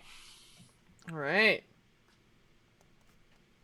So you see that these 4 beacons take a huge amount of damage. You see that their stone foundations begin to crack and fall apart, but you see that the crystals on top are still strong and enervating with the magic of Simroth. But they do look significantly damaged. Is there smoke and fire coming off of those bases by any chance? Oh yeah. Lots of fire. All right. Awesome. Yeah. You see that the little curio, the stick has been tied to one end of the dulcimer as Marrowmorn plays a little ditty. And it's just like, oh, we came to fight, we came to slay, we came to crush your wedding day, and casts Shatter through the fire. And her voice actually carries for a mile. And this is why everyone had the earplugs in. And cat, ooh boy, yes, gets them for 38 points of thunder damage. Nice. Plus, ooh, sorry, I have one more.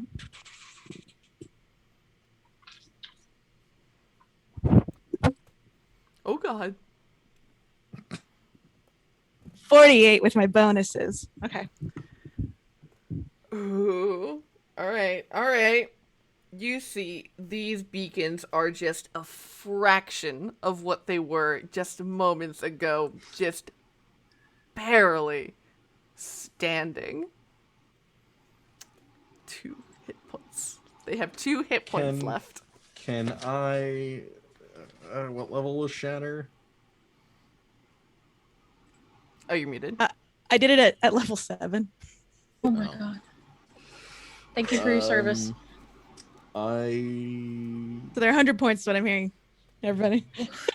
Oh boy. Well, if I get lucky, this is probably fine. I'm going to use Chameleon Casting to copy that spell. Oh, no, I wouldn't do anything, actually, because it's your curio. Never mind. All right. I figured that out before, and then I forgot. It's okay. We can use it for something else.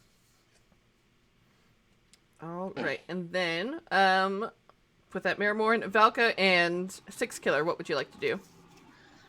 I don't think any of my... none of my spells can be used worldwide like that. Like, that much of a range. No, yeah, because you're basically more of a melee combatant. You are being confronted right now with this army that is basically forming a ring around the royal court right now, around this outside of this orrery. Above you, you have this dragon, who's like, you know, you can get a blow in at its tail or its claw, and then, yeah. Okay, I wanted to find Valka. If you want to go first, I need to find the thing Sage sent of my relic. Oh, yeah. Actually, I have it open right now. Valka will move. Let's see. So he's got like his little doorways, and he wanted one near Crystal F specifically. Has he got one of those doorways near him? Yeah, I could say definitely within your movement, you can get to one. All right. So he's gonna scramble over to one of those and pop out next to Crystal F. And then he's going to try to punch it to the point of breaking. Awesome. With his first Sigil of Endless Flesh. Do you want me to roll an attack roll against a crystal? Yes, it does have an AC. Okay. Let's see. Attack bonus. All right. That's 26. Nice. That definitely hits. All right. 46.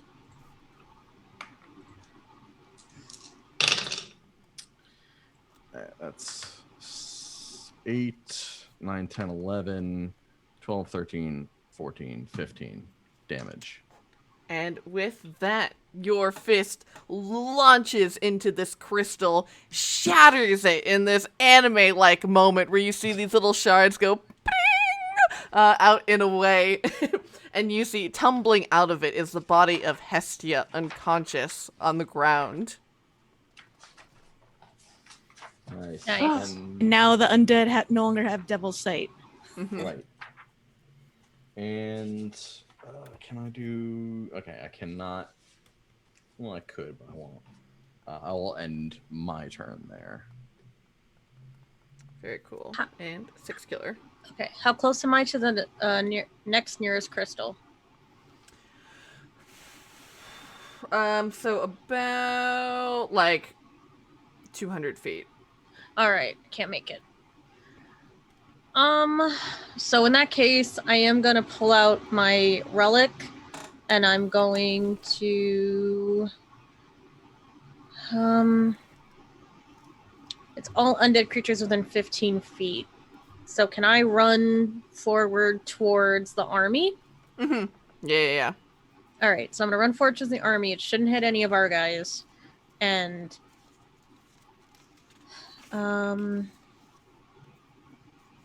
okay, magical darkness is dispelled. Each undead creature must make DC 15 Constitution saving throw. All right. So let's see here. Ooh, that's a fail. Ooh, awesome! Because I'm gonna also. How many charges do I have? I have 5. I believe so. Doesn't Yeah. say. Okay, I'm gonna say I have 5. So I'm gonna use 1 extra on it. No, I'm gonna use 2 extra. Fuck it. So it's 21 radiant damage plus 2d4. So I'll just roll those real quick. 4 and 2. So 27 damage. No. 4. Yeah. Okay. All right. Da-da-da. All right, they're gonna take some damage. Yeah, and you see they reel back with this blinding white light that erupts from the locket that Six Killer wears, and you see they're just trying so hard to throw their shields up in time, but this light pours in through their eyes, and you can see it sear the edges. Neat. This, Cool, and then that brings us back up to the Order of the Ebon Star. Okay. So the nerds are still a problem, but I'm also very worried about the worm. Reasonable. So we're going to use our liquid sunshine on the worm. I think that's going to be the best move for this one. Mm-hmm. So that is going to be a DC 20 Constitution saving throw. That is a 26.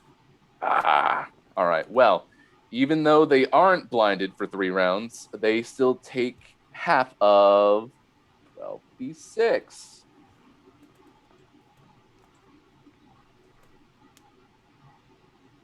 Nice.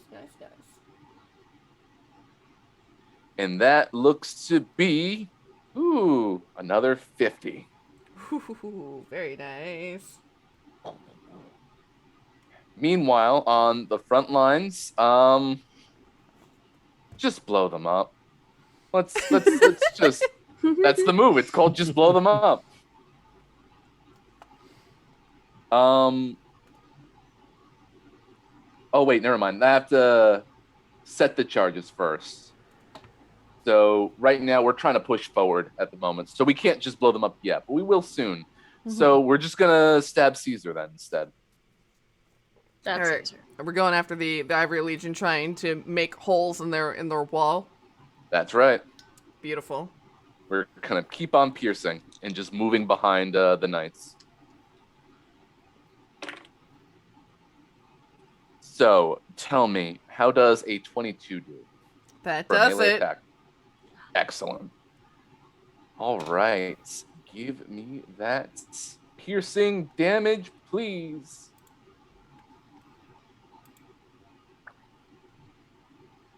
Very good. That is 25 points of piercing damage. Did you roll your 2d10 on top of that? Oh, plus 2d10. Thank you.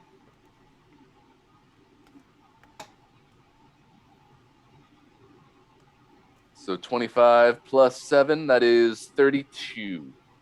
Nice. All right. Yeah, you see, they begin trying to maneuver and finding these holes where Six Killer had just blasted this light, and they take this moment when they're all reeling back, and they find those gaps within their shield walls as they are trying to prevent themselves from this blinding light. And then you see these knives and short swords immediately sink into these where these vital organs would be, as they begin to form and break this portion of the formation. And All right. Beautiful. And the rest of it is just movement to keep up with the knights. Nice. And then that brings us to Simroth. Simroth here. Simroth cracking one open for us. Wow, Simroth. This is not how I thought it would go, but I'm down. Mm-hmm.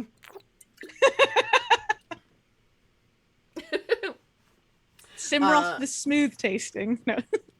Oh, yes.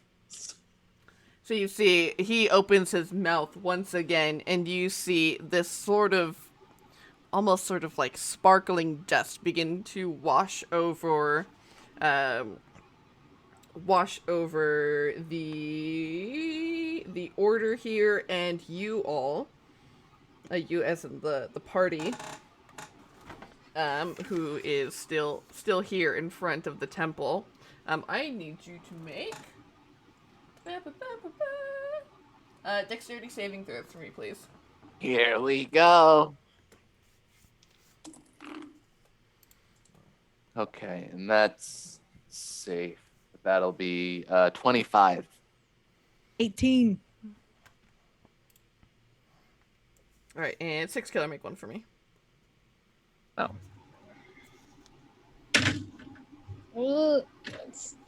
What is it? Dexterity saving throw. All right, I guess a 12 doesn't hit. 12 does not. Everyone except for 6 killer. 6 killer, you begin to feel the weight of levitation sink into you once again. Well, it's a good thing someone gave me a flight amulet. All right. As you feel your feet lift off the ground. We prepared for this! No. Wow! Everybody, big hand. Wow! Thank you, Beautiful. Matt. You're so Alright. smart. I am so smart. SMRT. And then the Royal Court. So let's see. They are going to. You see these consorts, these high priests, and Queen Magdalena.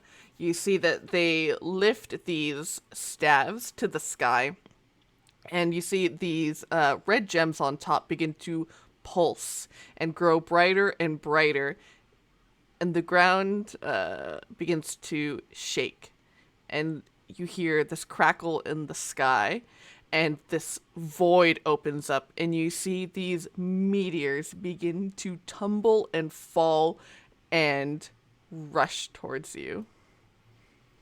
I need you all to make a save for me. It is going to be... It's going to be a dexterity saving throw. I'm Not good me, at right? those. You and all of your factions have to make this. Okay. Not Valka, right? Because I'm way out there. Nope. Okay. 21. I will have to roll for the faction, though. Ooh. That's 10. 23.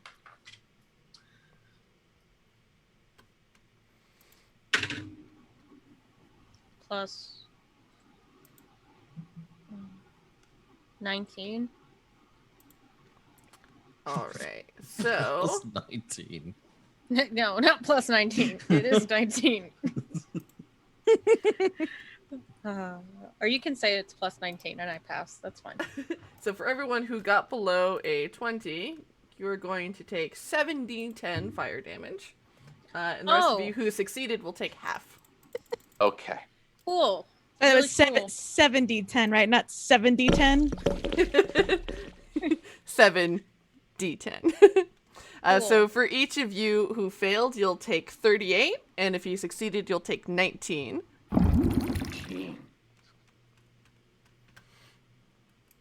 Okay. And then the Shield Maidens. How are you all Okay. looking, by the way? Where are we looking? Like Beautiful. how are you looking? Like your general health and fortitude in this moment? I mean, I'm not quite at half, if I can say that. I can take some hits. I can start healing though, if people need it. Still doing okay. I'm at a quarter, but Marrowmorn's prepared to lose the bloody corpus of herself. Oh, it is a literal meat shield. Is that how she's treating it? It was her meat armor. Wow. The Shield Maidens look at about half right now. Oof. Okay. So do the Gravebinders after that, and then the Knights look at about 1/3, and the Order is also about half. Sorry, you said 1/3, like 1/3 of their hit points? Yeah. Okay. My boys! My boys. My little boys. My boys. Phew. Okay. So we're next. Yep, The Shield Maidens? Maidens. Okay. No, I still don't think anybody needs rescuing. So we're gonna do the exact same thing I did before. I don't have to move. Hey, since we had to tell how much we have, can you tell us how much the baddies have left? How are they looking? That's that worm. How's that? Yeah, how's everybody looking? The worm looks looks about half of what it was. And half of its teeth left, and half About- of its tentacles. Great. Yeah. Rigolo. Simroth has completely untouched. The Legion has taken a pretty significant blow. It's close to half. The Royal Consort looks better than when they started. Fuck. Okay. They're souping up. Ah, boy. Great. Okay. That blood mist really does wonders for the skin. I should have got in there. Okay. I'm gonna try to take out the worm, I guess, if I don't have to move them. Yeah, I would say they can, with just one move, they can get up there. Oh, just one move? Is there anyone I don't have to move to get to? So they were pretty much right all with you towards like the center. So, hit the Legion, basically, since they're like, right with you, they can go after them. Then I'll take them. I'm gonna do the same thing. They're going to support. So that's everybody gets advantages on your first attack rolls in this turn again. So everybody coming forward. And then they're gonna do it's right because it's 4. 15 minus 4, I have 11 points. I can't tell what I did. I think it's 8d8 if I do everything again. I believe that was right. Okay. That So sounds right. we do it again. 8d8 plus the 2d10. Oh, okay. So 10.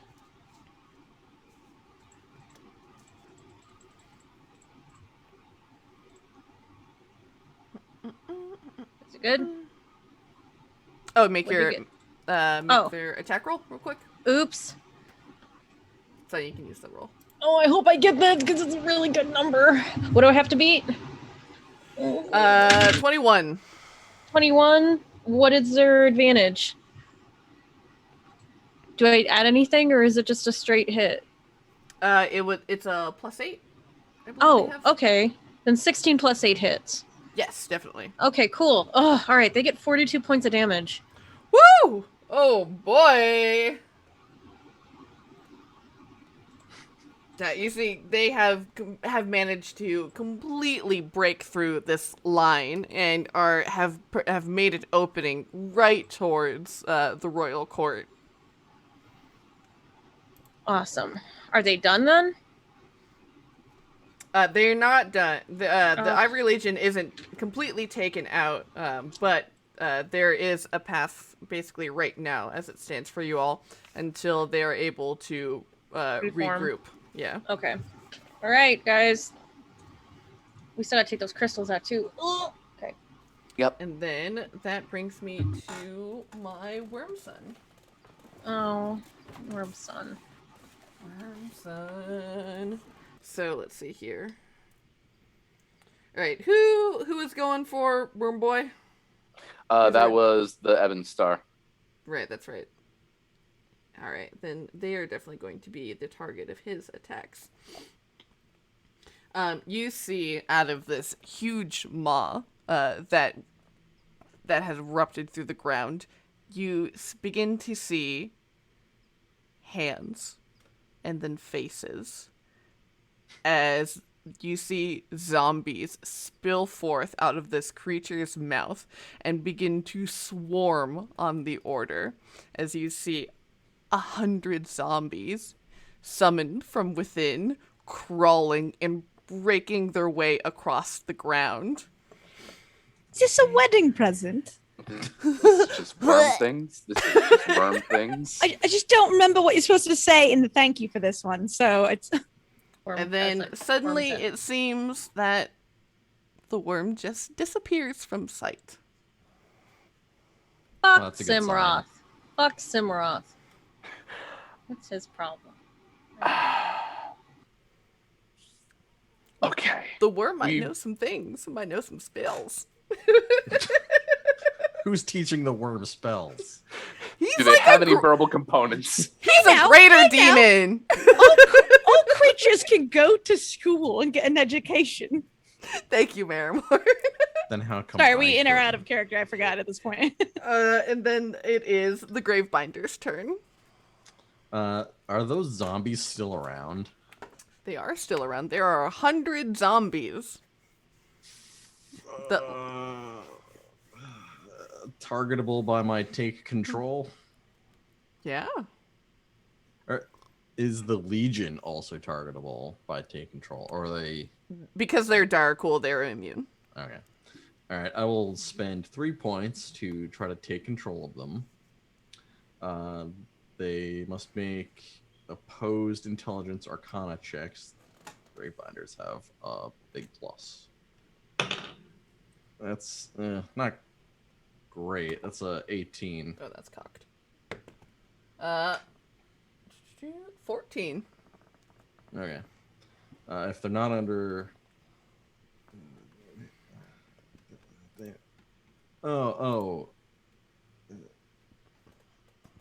I think... Okay, the Gravebinders and the opposing undead controller must make opposing checks. And if the undead are currently not under anyone's control, the Gravebinders may make a DC 15 intelligence arcana check to control them. Mm-hmm. So, was I supposed to do an opposed roll, or was that supposed to just be a arcana check? It's an opposed roll because the demon worm controls them right now. Okay. So now I need to... So now you have usurped control, and now you can cause them to do the attack, I think. Okay. There might still be... I do have to make the DC 15 intelligence arcana check, right? To control them? No. Oh. If you remember your cursed dwarven friends that might be around somewhere, they are not controlled by anyone, but they might be called. Okay, so according to this, Gravebinders have control of them then. Yes. I can spend 5 grace points to cause them to swarm a target. Mm-hmm. Yep. I would like to spend 5 grace points to have them swarm the Legion then. Cool. And that group must make a DC 15 strength saving throw. Ooh, they're pretty good at that. They do make their save. Okay. Okay, they're going to take half, though. Blark. 6, 10, 16, 1, 17. Half of 17 9 is Or 8, we'll 8. say. Yes, All right. yes. And then I have 7 more grace points. So I'll use Ravages of Time on the Legion then. They must make a DC 20 Constitution saving throw.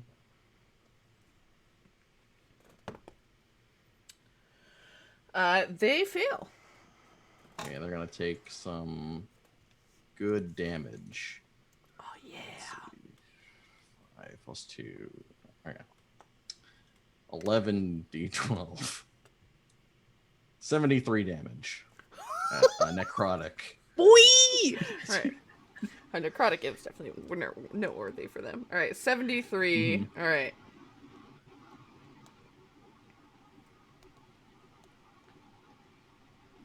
Stop. He's already dead. Hopefully. Hopefully. All right, they are not looking great.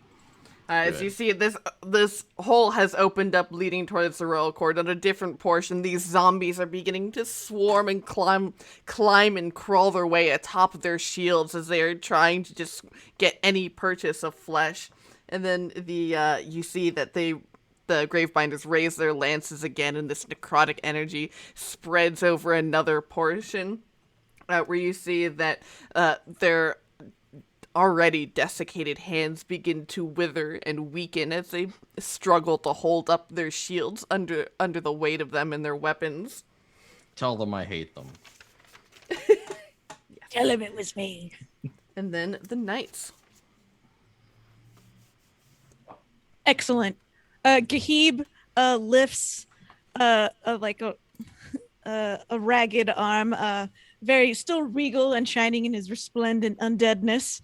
And the knights, they're doing okay. They look fine. They look pretty normal, I guess. No. Cool. They they first make a.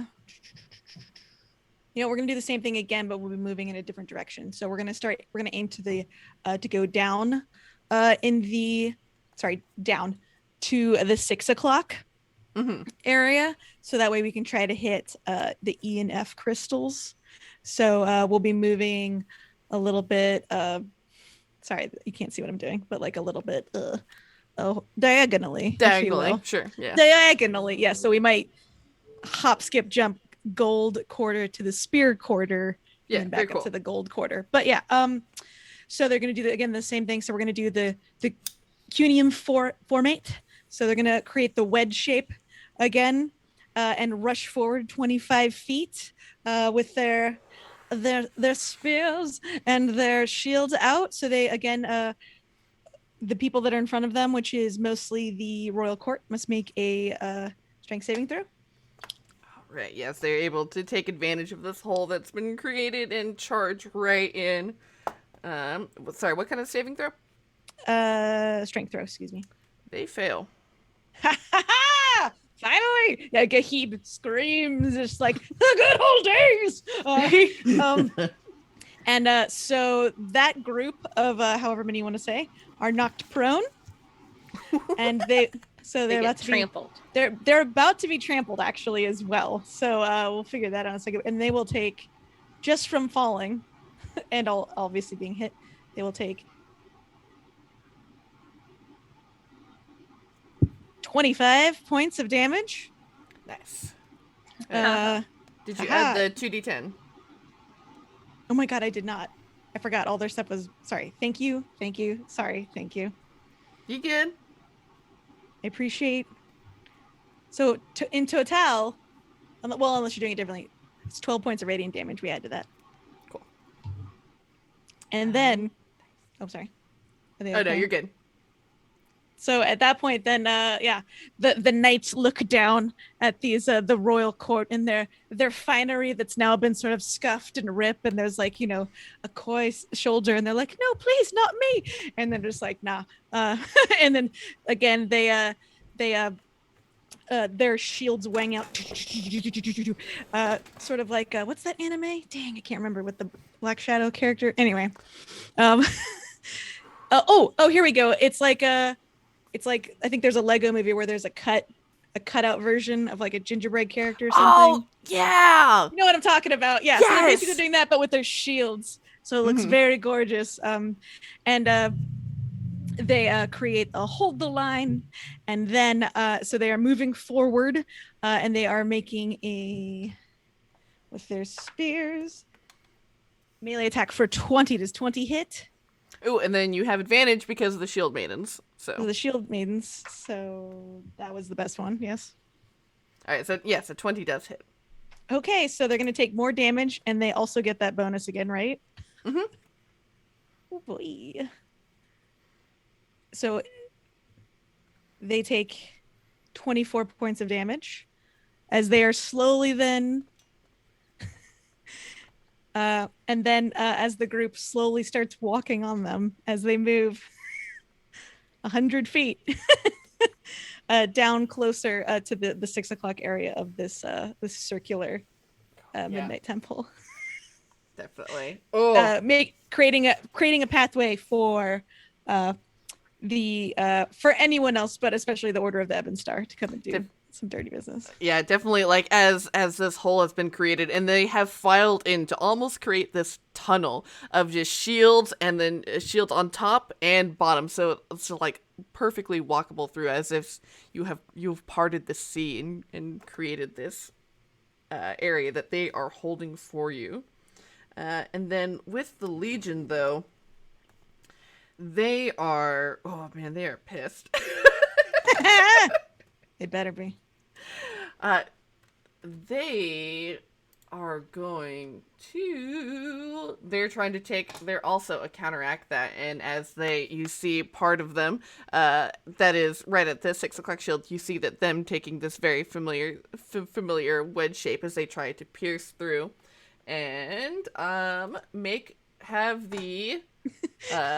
have your knights make a dexterity saving throw, or not dex, strength save. So they have a +9.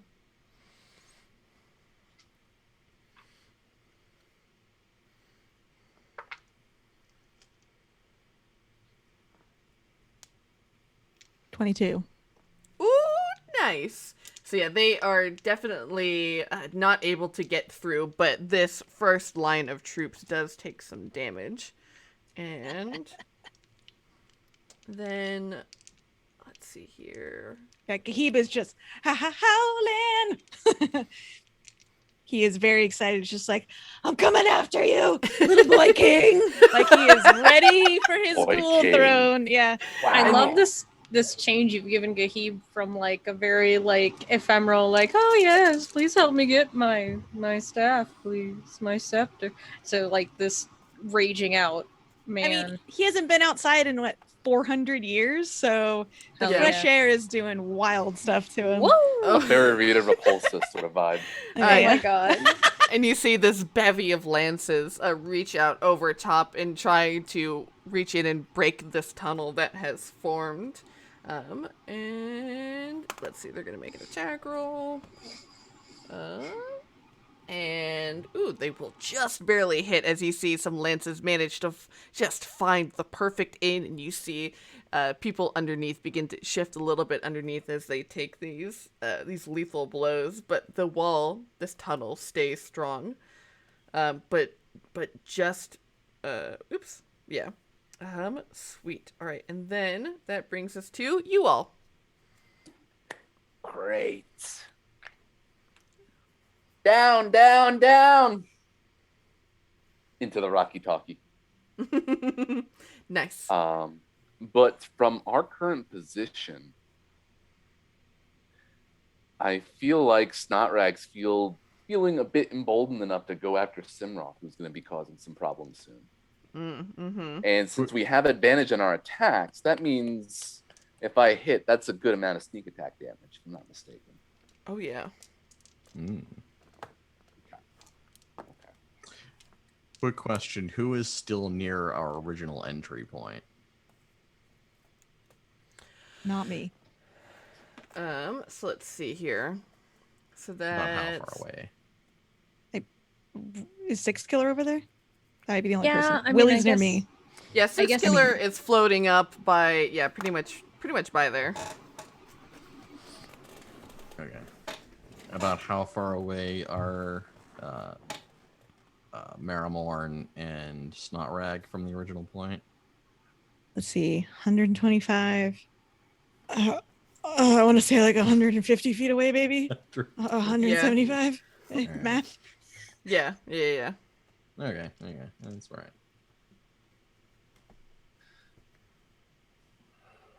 If I were to cast a healing spell, would that be able to target a group or just an individual? I would say you can do it as a group. Okay. So the Shield Maidens are still kind of near that initial entry point, right? Yes. Is this for are you doing the grape? Oh no, you're doing yourself. Never mind. Nah, yeah, this is just me. And about how much damage, like how bad were they looking? They are at basically a third. Oof. All right. Yeah, Valka is gonna come down from his high spot, and since they're still kind of close to that original front area, he's going to run down. He pulls out a jar and he hurls it 60 feet to them. When it smashes into the ground, a pixie comes out smoking a cigar, who then dusts off his cigar on top of them, and they are healed for 70 hit points. And if they are blind, deaf, or have any diseases, they're gone. All right, and that was the order. That was the Shield Maidens. Shield Maidens. Yes. Okay, there we are. Ooh, they are they're back up to full. And then I'll use a bonus action to use Sudden Manifestation to cast a spectral shield directly in front of me. So if anything comes directly at me, it ain't. Nice. Very cool.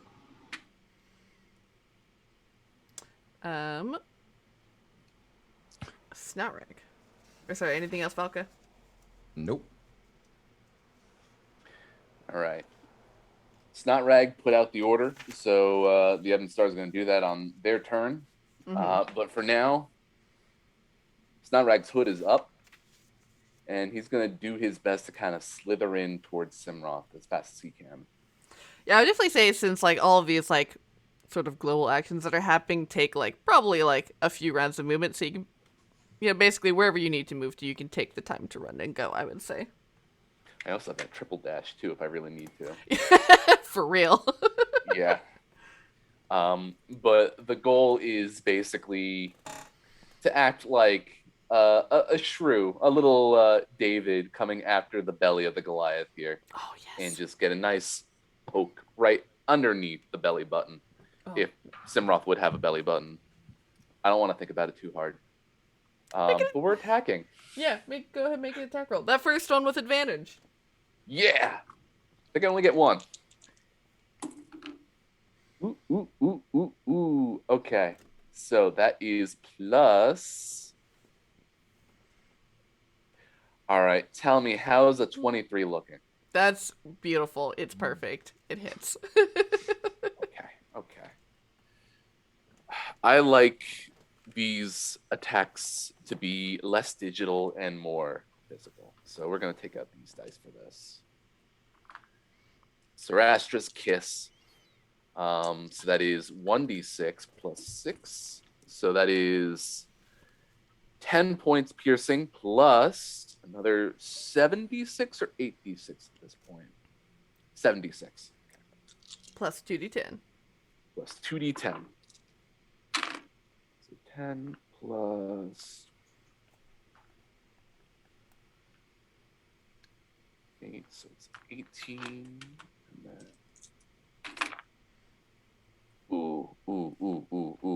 You love to see that. 28. So it's 30 points piercing plus 2d10. Plus 2. I forgot about that as well. 13. Plus 13 radiant, and then add a plus 2 on there for being magical. Oh, you see, as you just, right up into the belly of this beast, and spilling forth is just this dripping black ichor that begins to just wash over you. Oh, you know what? If there's a hole there right now, I am grabbing onto the edges. I'm going to use my grip strength. Oh, yeah. Let's go. Let's fucking go. Pardon my French. And then 6 killer. Have you acted yet? Sorry. Okay. Since I'm currently flying, does that flying affect my speed? So you can go 30 feet. I think it's basically the same movement speed. But yeah, Oh, okay. you can hover around wherever you need to hover around. All right, I was hoping I could get no. Okay. The knights in front of me still haven't gone down. They have not, but they are looking like about like a third of what they were. All Third right, of then their I'm gonna forces. use my holy robes again. Oh yeah. Okay. You do the same thing I did before. Their I still have a save. bunch of charges, so They let's see if fail. I can. Oh, awesome. Okay. It is once again. I'm gonna use 2 just to make sure.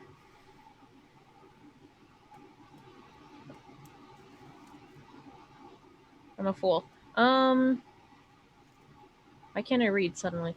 All right. I am doing 66. It says 21 or 66. So what should I do? You can roll, or 21 would be the average. Okay. Then I want to try rolling for funsies.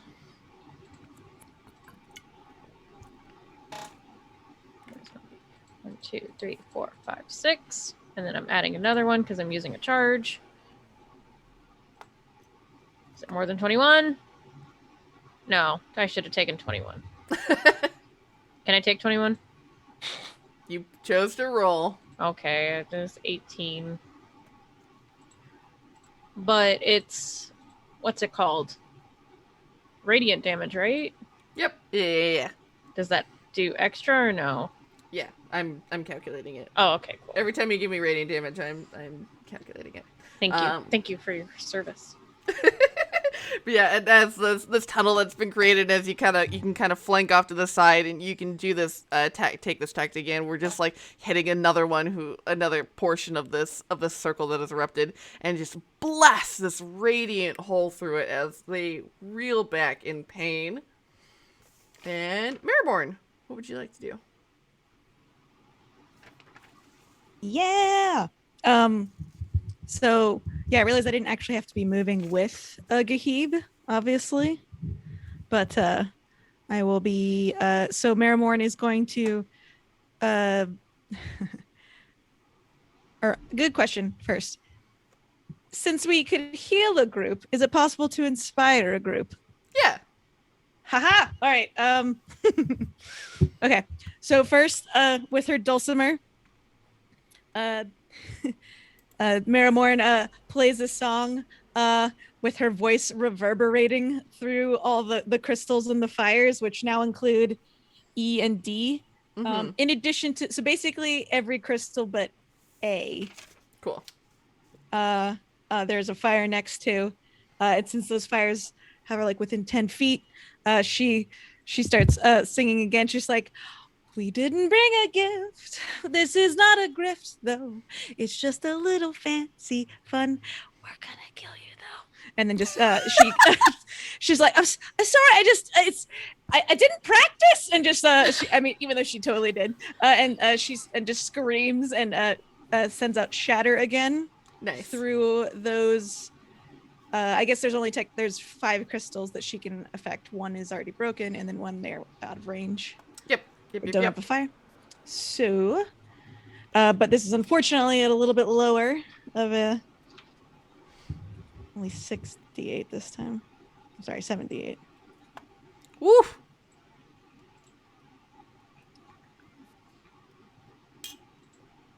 How you guys get to do all that damage? Plus some bonuses. I'm getting like 20s on these rolls. Everyone else is rolling like 70s. I only have 1 spell slot for each one. So they're going to take 41 points of damage. And as you see, immediately 3 of these other beacons just explode into shards.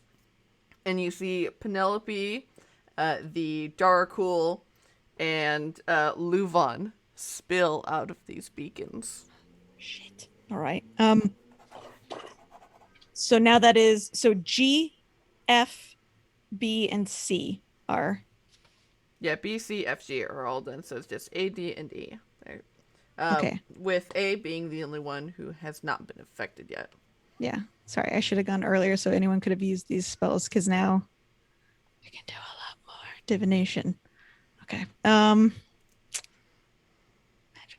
What is that? Darkness. Okay. So now she's going to move down the quarters 60 feet. She's using her intimidating dash towards an enemy. And also while singing another little ditty, he's creepy, he's crawly, he's flammy, he's snotty, he's Snorag. And she's going to send Bardic Inspiration over, this time just a snot rag. That's fucking Thank spectacular. you. Oh, so good. So good. And then that brings us back up to the Order of the Ebon Star. All right. So the group, along with the knights, is shooming right on back to get in range between E and D to blast off those charges. Nice! That's 9d10, yeah? Oh, yeah. Kaboom!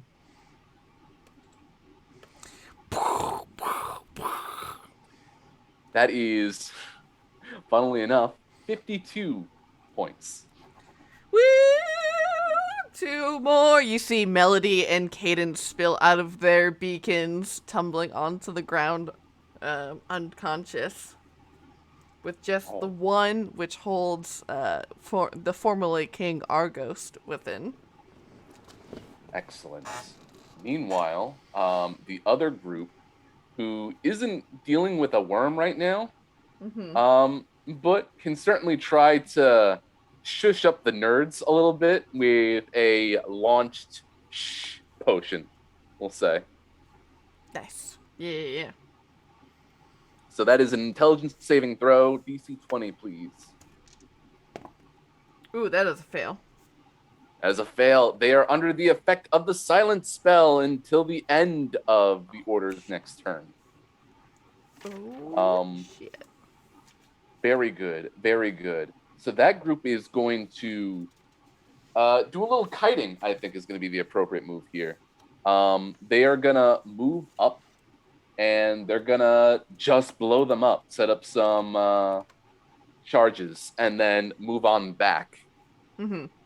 So that basically anyone who sees them like approaching will come towards them so that they'll run into these bombs. And then start arcing around the outside towards A, because that's the last one to go for. Nice.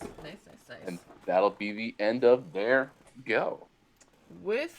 And as we come to dear Simroth here, he is not enjoying being stabbed in the belly. It's not a great feeling.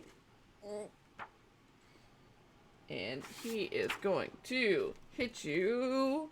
Forget you had inspiration. You can add it after you roll. You got it.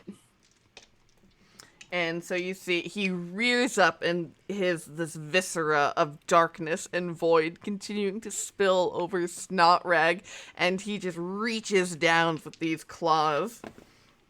I'll oppose that athletics. and and you see he just sinks them into you. And you feel just the molecules of your flesh just sear apart. And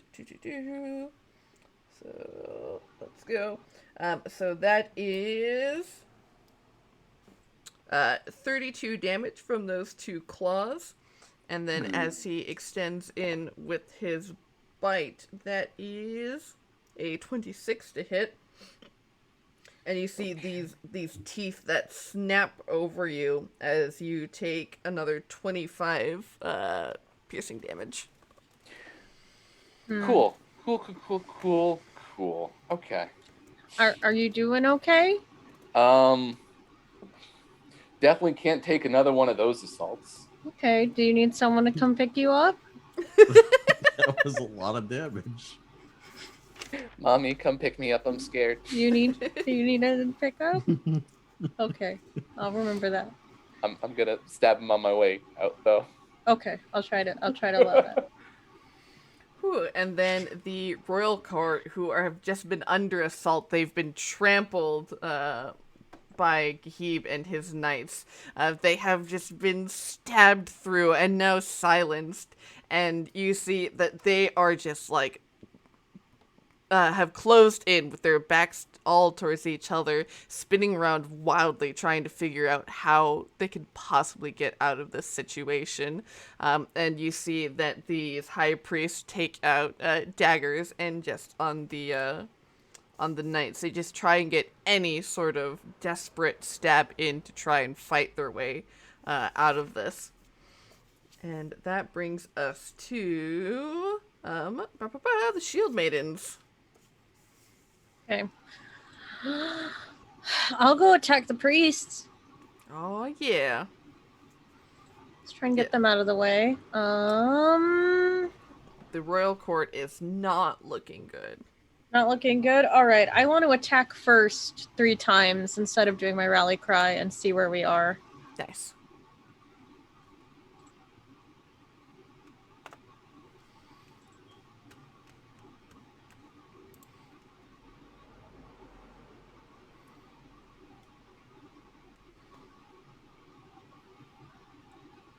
Alright, so yeah, they're going to, so they have to, so, alright, so then the royal court has to make a dexterity saving throw.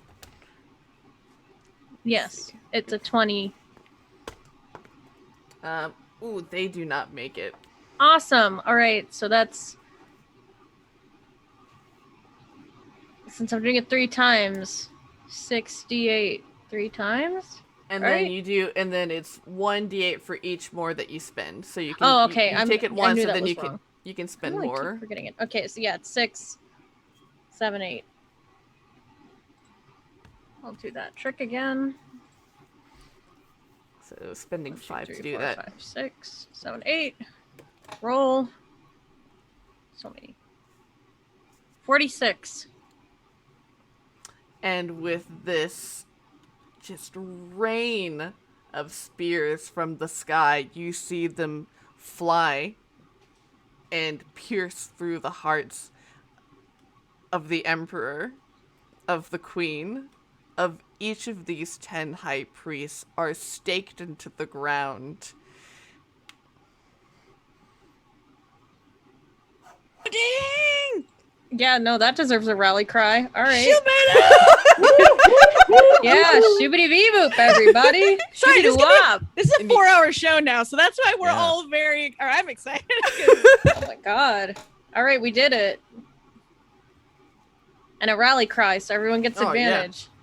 Hell yeah. real. Okay, real rally cry. Sorry, I thought. Yeah. No, a real rally cry. We're all just turning our baseball hats inside out and upside down. Okay. No, real rally cry. All right. So who's left? Alright, so we have the Ivory Legion, which is looking at like a quarter of what it was. It has been reduced to size. Simroth That looks was funny at just because like it's everybody else. Simroth looks at about half of his health, and the worm is still at about half of its health. And it's All right. invisible. Invisible worm. And it's invisible right now. invisible, Oops, I and it's forgot. its turn. Okay. Ding! Yes, I'm very excited. Well, Sorry. The wedding's over. Everyone can just go home. Regular. They're all So- chained up and naked though. They can't go home yet. Everyone can go home. Yeah, they haven't actually done the like we interrupted it, right? Like they didn't do the kiss or anything. Did Mhm. right? Did they say Yeah. like did anyone like protest this marriage or whatever? Yeah, no, you I definitely mean, we're got clearly there way before showing that. it. Okay, we're clearly showing it. It's sort of a dude, a show that I don't love you versus yeah.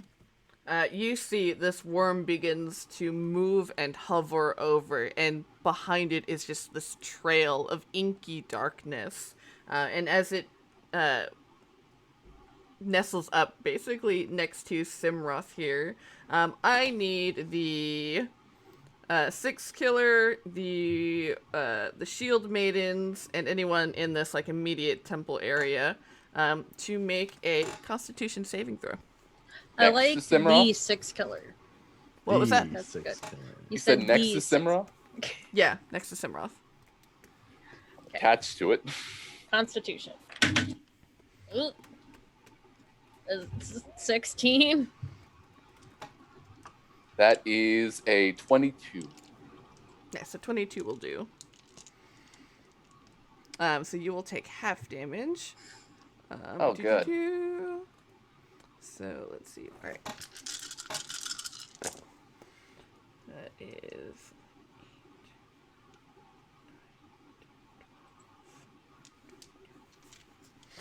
So that is 35 acid damage on a failure, and 17 on a success.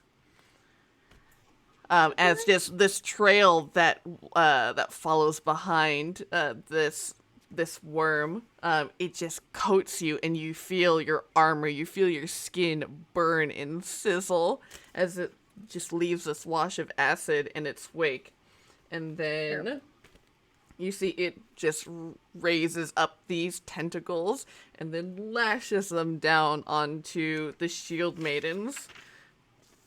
And let's see.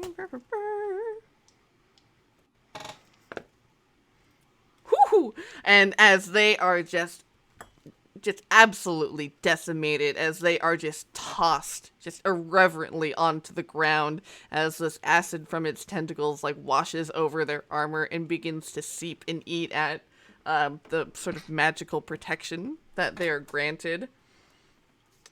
Are they gone? They're not gone, but they look like they've taken a significant blow. Okay. I think people are gonna have to start going back. But then they still look better than half, but yeah. And then the Gravebinders. Yeah, the Gravebinders all get together and throw a bunch of organ meats into a pile and then draw sigils and begin chanting and then point to the Gahib and the Knights of the Last Ghoul, and that entire group is renewed to full health. Oh shit! Goddamn! Fuck 'em up. You hear a mighty roar. It's like 10 tornadoes and a pack of wolves howling as the last or the Knights of the Last Ghoul King are like, wow, wow, like they feel the strength coming, and Gahiba's like, thank you, my friends. Weirdly enough, the Gravebinders of Seawall, who put him in a tomb, the first place are just like, yep, yeah, thumbs up. In the height of battle, everyone who is not trying to kill you is a friend. So yeah. Right, exactly. And then you might see Gahim's lips go, took him long enough. No. Thank you for spending all your points. You're welcome. Then that brings us to the Knights, who are now renewed. Fuck 'em up. Yeah, they are now, they're making their 3-point turn, and they're going to head directly up. So going down as many quarters as they can. They will be, or I guess I should do it in proper order. They will not be doing they will be immediately whanging out with their tight-knit graffiti and genitalia covered shields and lances, creating hold the line and moving forward. I think they don't see anyone for a little bit, actually, because they kind of made a hole, but is there someone that's in between them? They were at near the 6 o'clock mark. Yeah, so they can definitely get to the purple worm. Okay, so they'll be able to get to the purple worm, which is on the spear or diamond quarter. He is basically, he's in the spear quarter, basically, because he's so huge and gigantic. He takes up like that whole. Okay, yeah, because they can move, if he wasn't there, all the way to the diamond quarter. But yeah, cool. So they'll hit him with their hold the line, and sure, he must make a. Oh, actually, it's me. Try this. I believe. Does a 23 hit? Oh yeah. Cool, with their blessed lances. Thank you to the dog of Arogalon, whose name was something. I don't remember if we got it. Ooh, they did get their rally cry, so they can get advantage on this first one. So if you want to fish for that crit. Oh, fit. We're Wait. crit fishing. Okay, so which is okay. It rolled a 19, so Oh, damn. so a 27. We'll certainly do. Yep. So they're going to take so close 20 points of damage, or the worm takes 20 points of damage Nice. from them, and then I guess they actually technically can't move anymore because he is there. Correct? Mm-hmm. Yep. Yep. Okay. Oh, all right. They're going to you see the soldiers who usually have their lances sort of like near their shoulder, and sort of an upward motion to kind of get anyone in the rib cage. They suddenly fwing, like as one lifted above their heads, and start hurling the lances as they impale them, and they make a attack roll. Okay. An 18. Okay. 26 to hit. Yes. Yes. Okay. So also, I can do extra points here. It's 3 points. So this was a 1. I can use 2 extra grace points, which I will, to increase the damage. So Nice. they're going to take.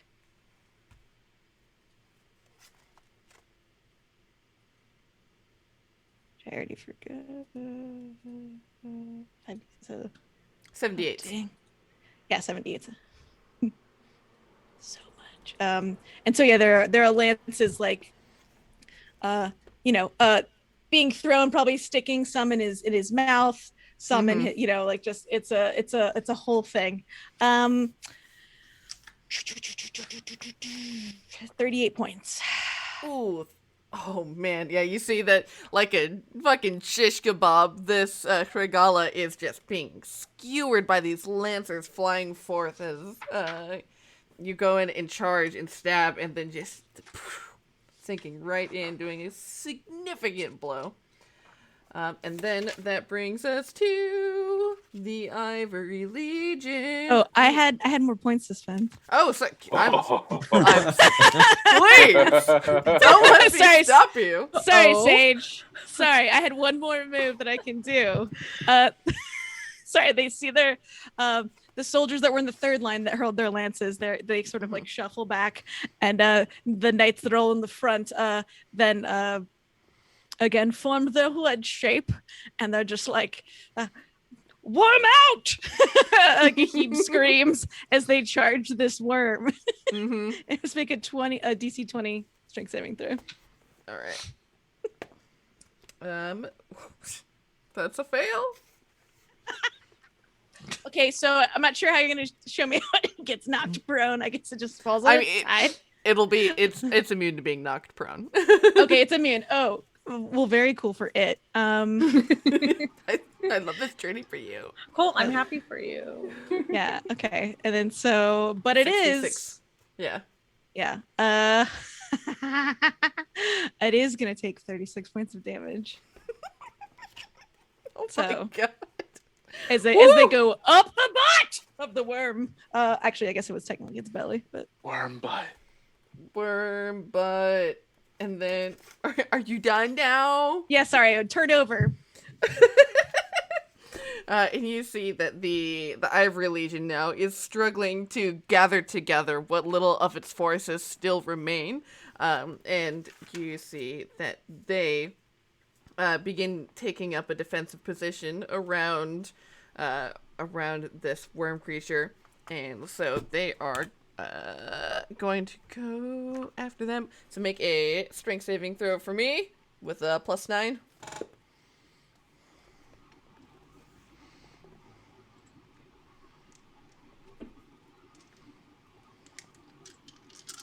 It was 3, right? What was that? Oh, Oh, I was yes, making for the- the yeah. yeah, for the knights. 23. Yes. All right. So, yeah, they just take this rush and charge to the side as an attempt to try and break them away from this creature. But they are not pushed away, but you still see this first line that's on the outside does take some damage as they are to land these spears in. And then it is all your turn. Gahib's also yelling, "We'll make worm jam!" Like, Yes. All right. Okay, everybody still gets advantage. Remember that. Mm-hmm. Okay. I need to get out of here, but I have an opportunity to make one more good stab on my way out.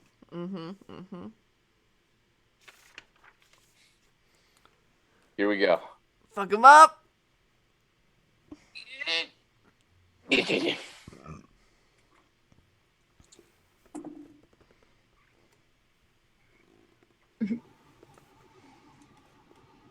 That is a 22.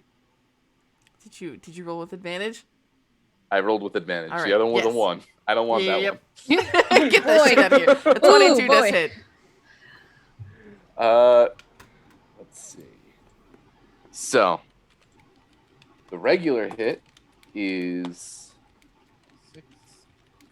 That is 9 points piercing. We'll do the +2 later. Here comes the rest.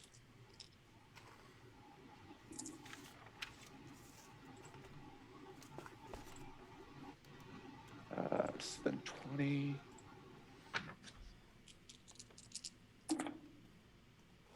Ooh. 33, so it's 35 plus. So it's 9 plus 35 plus 14 radiant. Nice. So 45 damage total. Hot dang. Wait, is that 40? Well, 45. I got my math wrong. Got it. Okay. Nice. Excellent. All right. So that one mighty stab is in there. At that point, Six Killer take the wheel. All right. Engages and falls. Okay, Six Killer is going to run in, and with her action, she's going to grab Snot Rag, and she's going to take him back. So what do I need to do that? I mean, you can do that. Are you gonna use your ability to lay on hands to heal him up some, or? Yeah, I actually would like to do that. I'm trying to find it. Where the heck is it? I Features just and fell into traits. her arms. You can spend up Okay, I to see it, yes. an amount up to 5 times your paladin level. Well, my current is 70. Yeah, so you can spend up to 70 hit points, 70 of your points to heal. Okay, then I'm gonna heal him for what's half of 70 about? 35. 35. All right, I'm healing him for 35. Thank you. You're welcome. Beautiful. Wow, why can't I just? I have to click literally every number. You can't. There's not just. You can't click over the number. No, it wasn't. It won't let me. Oh. I have to click 35 times. That's annoying. All right, Valka and Marrowmorn, what are you doing? I know what I'm doing. Do you want me to go? Yeah, you go ahead. All right. Marrowmorn is just cackling, and seeing the crushed remnants of the crystals around her. She's like, "Finally, I'm off my leash." No, I'm not. She's like, and she is playing her dulcimer again. That is still, glowing a small light. Mm-hmm. As she starts to sing. Night rider to the sky she flies, and now she's my fighter. And this black cloud erupts above her, and from it you hear as lightning crackles down, and from it is a black horse with a white bone sort of painted on it, like a Halloween horse for fancy people that have horses, and these bone wings as it comes down, and she says, "Fury!" And she hops on its back, and they take to the skies and fly straight for Simra. Fuck And- yes. Wow. Do you have inspiration? Because you do now. Yeah, thank you. Yeah, and then that's when she also and just screams. She's like, "Do it!" And like is pointing at the who are the it was it the not the Shield Maidens, was it the Grey Binders that are closest to the to Simroth now? I think the Shield Maidens are there because they just got a Shield Maidens. schmack. Okay, she Yeah. would like to give bardic inspiration to that entire group since you said it was possible to do that. Oh yeah. Yeah. Yeah, but yeah, and then as she's flying closer, she's like shifting from her what's it called, her her dulcimer to her like skeleton handed sword and turn over.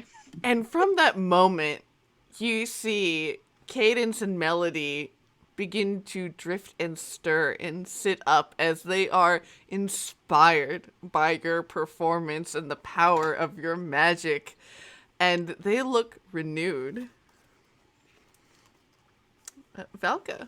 Wow. Thank you, parents. Oh, also. Yeah! Yeah. Valka will dip into his little doorway and leave it closer to the center. So when that 2 zone,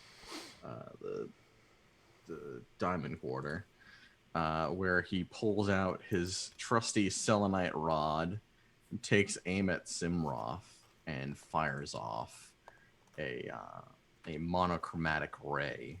Nice. Since this is going to be force damage, he racks it back like a Glock and then fires it off. Fuck yeah. Get That is advantage. advantage. Yeah, 22 to hit. Yes. All right. 5d6.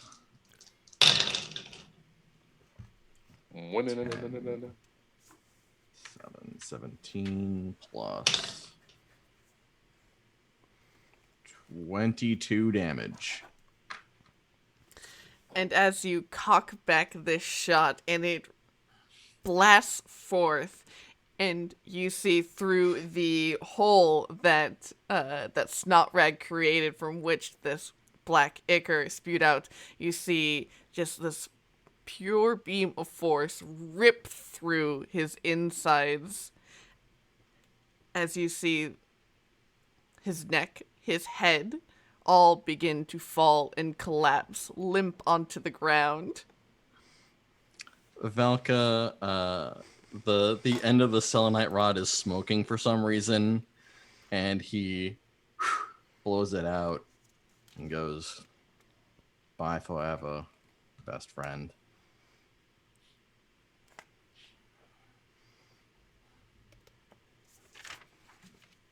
Then the Order's turn.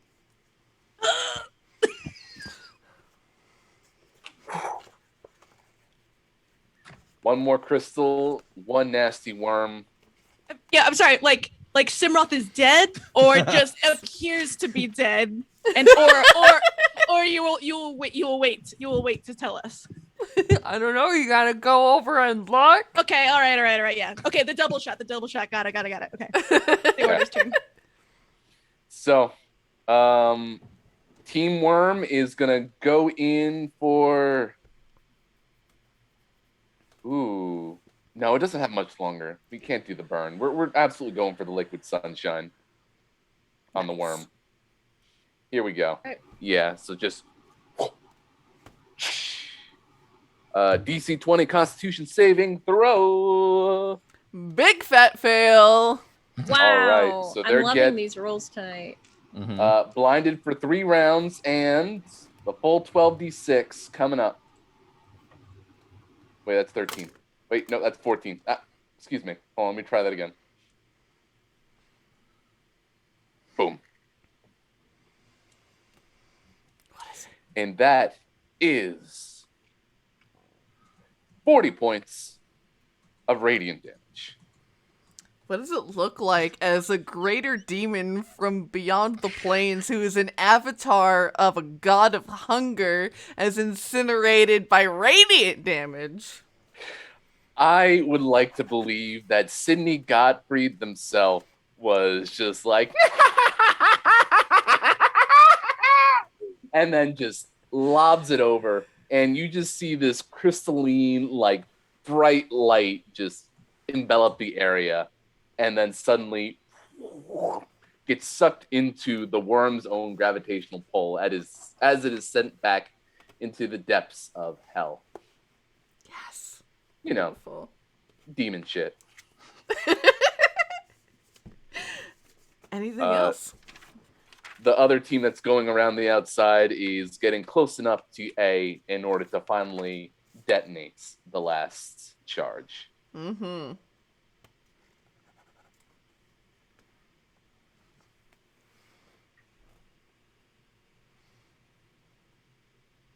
And that'll be for 48 damage.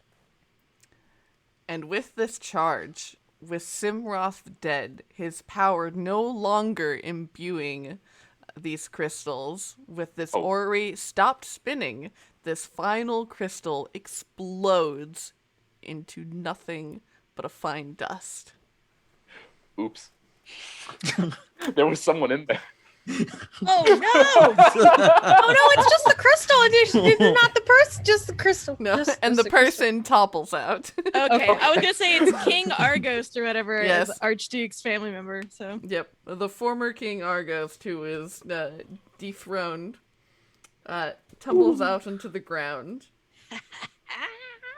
with just this Ivory Legion spinning desperately, seeing their battle lost. You hear them call out from these captains, "Retreat!" And then it is Little babies. the Shield Maidens' turns. All right. who have advantage? Fuck them up. Do we give advantage to ourselves? No. No, I gave them advantage. Oh, you Oh, yeah, gave me they- advantage. Okay. or they have a D8 For Okay. proficiency Or or ability D10. checks. or attack rolls. Yeah, let's burn it all down. Let's get them too. Clean slate. Oh yeah, Sorry, D10. All right. Can they take my attacks? yeah. They lose? Oh, do you roll or do I roll? I think you're supposed to roll. Okay. You've been rolling the other time, so if you're not, now you are. Oh, yeah, that's right. Yeah. Yeah. Damage. Yeah, it's the D20. They just fail. Awesome. Then 15 divided by 3. 5. Three. 5. 5. All right. So that's 8 plus 4. No, 6 plus 4. It's 10. They are dying. Give me one moment to tell you how much they're dying. 1, 2, 3, 4, 5, 6, 7, 8, 9, 10.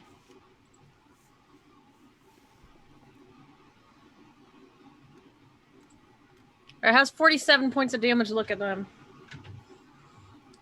And as the Shield Maidens close in on these troops who were trying desperately to fall back to this tunnel, back underground with their tails between their legs, about what the fighting half of the Shield Maidens closes in easily with a screaming, rallying cry as you see they leap and pounce and stab into the backs of these people until there is just nothing but a smoky silence in this area.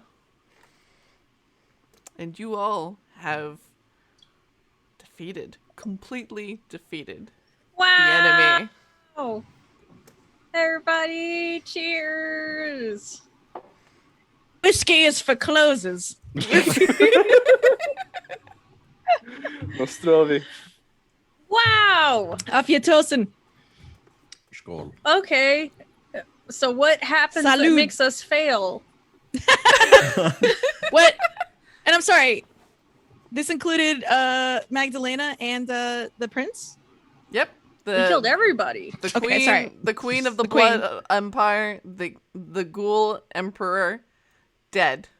Okay, sorry, I was deep in my move sets trying to figure out what I was gonna do. So yeah. So yeah, Marrowmorn's just circling the skies now on Fury, her celestial steed she brought in, I guess, just for show. Oh my god. No, that's good. I'm glad you got it. Yeah, she's just looking, and she's just like, "Did we do it?" Yes! Yes! Win!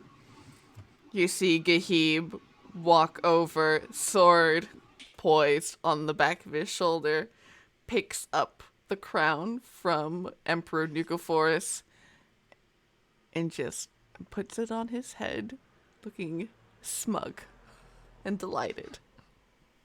Wow. Where LuVon? Crumpled somewhere. All right, Six Killer's gonna run to LuVon. Mm-hmm. With Yeah. about a couple hundred people who have managed to survive, still chained and barbed in their chairs, knocked over, screaming and whirling on the ground after all of this commotion. Marrowmorn takes Fury down to where LuVon and says, "We'll be there right there, and don't forget, Rogalon helps those who help themselves." And like is joining in with Six Killer to help. Help our good friend LuVon. I still got 35 hit points I can give him. How is he? Yeah, can we pull out a mirror to see if he's breathing? Mm-hmm.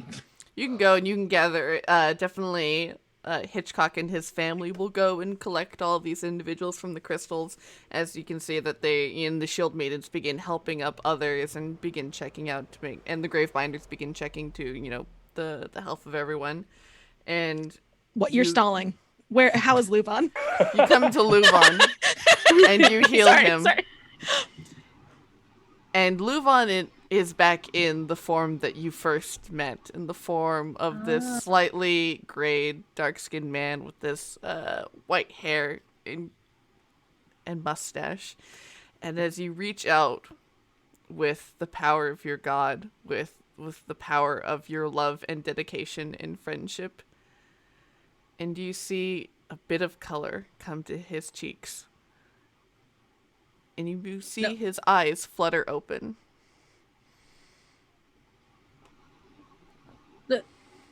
LuVon! LuVon! Gray one! LuVon! LuVon, LuVon, can you hear us? Oh, wait. did you have a good Takes the nap, earplugs LuVon? out. You've been sleeping forever. LuVon, how is feeling? LuVon, I know you're just waking up, but we have a lot of questions. Yes, yes. Are you Where is hungry? she? Right over here. We got her. She's passed out. Penelope? Good news, bad news. Yes, Good which news, she? She's here. Where's mother? Ooh, ooh, Good. ooh. News! Pending. News. Did you like your mother? No. Oh, good news. Good news. Good news, yes. Don't have to go to any more family reunions. Yes. Wedding canceled. Gets a good look around. Yes, So, yes, we do. Passes We do. in his coat. Oh yeah, and yes, you did miss all the fun. We're very sorry. Yes. But make lots friends. LuVon, remember Snot Rag. Hi. Come on, Willy.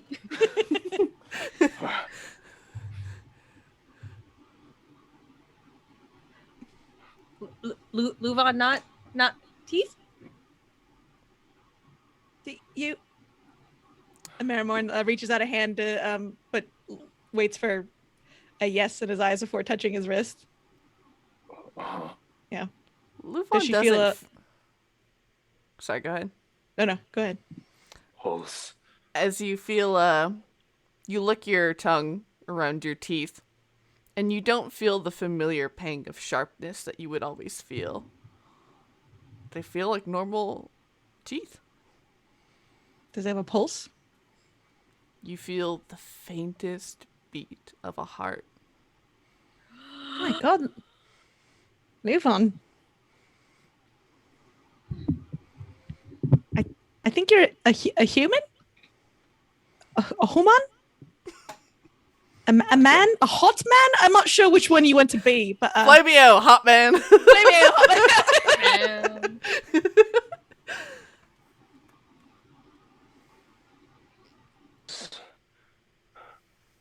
This is life. Oh God, I feel 50. But you look 30.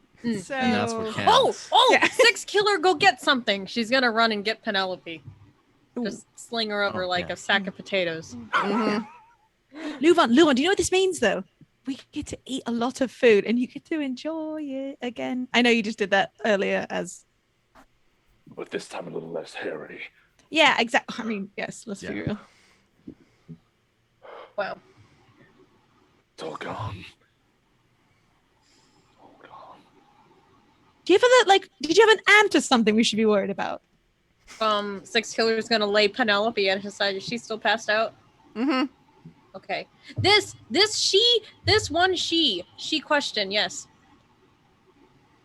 Also, your mother did her dirty. She arranged catering and stuff and then ended up in a crystal. Yes, in crystal. Which just clearly like we knew LuVon. because you were a son who ended up in a crystal, so Yes. That is Really so fucked up convenient. family. How is Penelope? Is she human too? She does. She does appear to be human. all the- Oh, do we want to wake her up? Yes. Six killer slaps her. with your hand or with your bird foot? You know what? With her bird foot. You know what, Jen? Yeah, with her bird foot. You know what? Sure. Thank Bird you. foot. Give a little Just boop. lifts a leggy out and goes. And you see she shakes awake and goes, "What?" Smacks away. And Awake, look. she sees she Penelope. touches her face, and you can see as she pulls her fingers away, she looks and sees the destruction of everything before her, and sees all of you, and immediately scrambles back into defensive pose and hisses. Don't worry, Penelope. If we were gonna kill you, we would have done it while you were unconscious.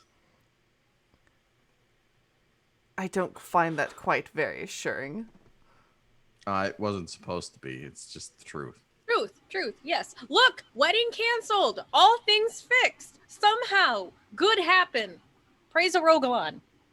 She just lets out this scream from the depths of her gut as she begins scrabbling on her hands and knees, and you hear her just shouting, "Mother! Mother!" Oh, Oh no. news. Depending. I'm getting the feeling that it's gonna be bad news for you. Well,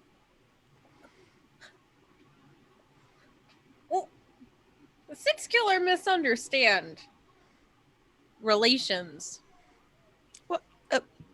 It could be a mother like a sire. It doesn't have to be like a mother like a biological mother.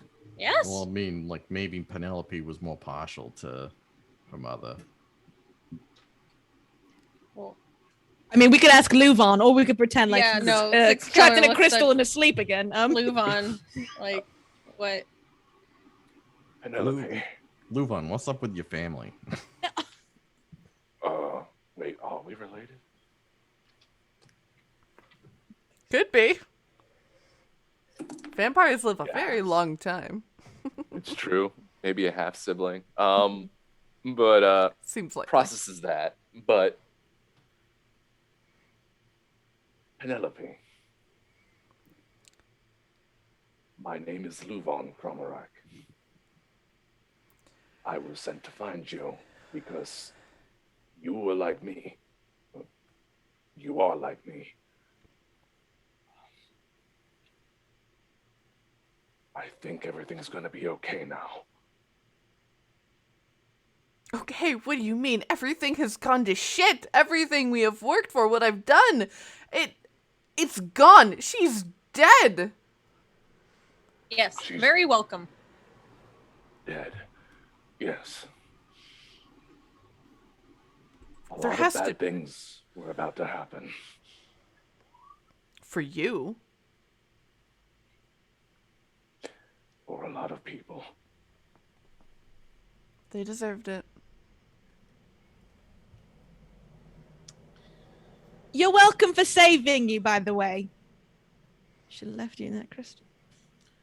Marrowmorn, I don't think I gave my Penelope's a life good to her. person. I I'm stepped glad into that crystal willingly. Well, now you get to live your own life. How about that? Is that why you're scared? She has this petulant adolescent face. Now looking at her, you can see that she's not more than 17. Oh shit! Yeah.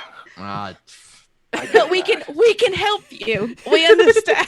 Marrowmorn, don't even Shifting. try. Don't even try. At that young age, they don't even That's want true. to be helped. Well, okay, sorry. We're around if you sometime would like help. Or not. I don't care, honestly. Yeah. See, it's like reverse, like talking thing. Mhm. You know, Penelope,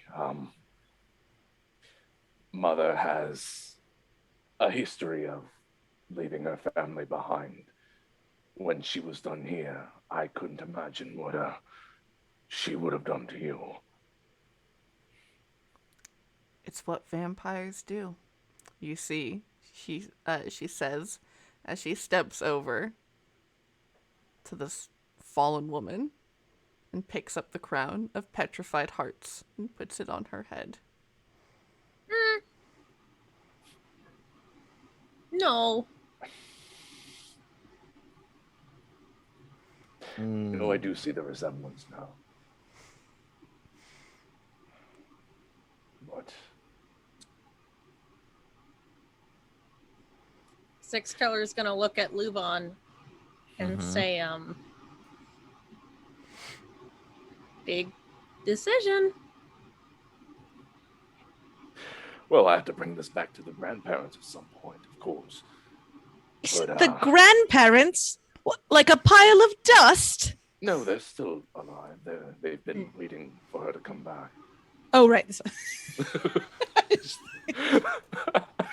It's actually what the bone powdered ghouls The are. bone powder. Yeah. I mean, you know what? Why don't you keep the crown because it looks good on you, Yeah. but don't worry about responsibility right away, of any kind. Honestly, live a little. Do you know much? Do you know how many cool fads and music you've lost the week you were in that crystal? Have you considered alcoholism? Now that she My can't get God. drunk. You so- could do that now, I guess. She is not going to want to come willingly, so you all are basically probably going to have to try and drag her with you. I mean, that's not hard. She's a 17-year-old human girl. I'm sorry. I literally ripped a celestial Pegasus out of the sky. So yeah, Yeah. if she doesn't think that's cool, also what? Yeah. You want to pet my a, horse? we have the only army standing Yeah. behind us. Yeah. I'm really sorry. She's not gonna win this one. Oh no, she's Yeah. definitely not going to win, but to be noted that you will have to physically restrain her. All right. Well, I Okay, think I the mean- plan is to bring her back to town, but Mhm. I'm not going to take her directly to the grandparents at this point. no. There's But we'll she we'll needs just time to take her. process, clearly. Yeah. Yeah. And Six Killer's gonna make sure she doesn't get to wear the crown. Fine. Okay. Slap it off her head. It's definitely a magical crown. Yeah. Mm. How? Oh, Interesting. ooh. She's definitely not wearing it. Yeah, definitely. Can we go check out the rest of the people that were pulled out as well, like Cadence and Melody? I know I'd like to go see. Oh yeah, you can definitely head over to them, and after being inspired by your performance, you hear the tingle of the bells on Cadence's spine whistling gently in the breeze as they rush over to you. Just you see them look just so powerful now. You feel this energy, this faint din of bells just completely radiates off of them as they are able to reabsorb the power that was lost, what was taken from them. Where are you going to go first, huh? Are you going to call Riff at least? Don't forget your son. Or your kid. That's definitely the first stop. I'm sure they're quite confused after that fortress fell. But I'm sure they're probably already out exploring the world. Wow. This good. This good for a riff. Yes. Absolutely. And thank you so much. Again, she like pats the door. Like it clearly helped me. Thank you for the gift.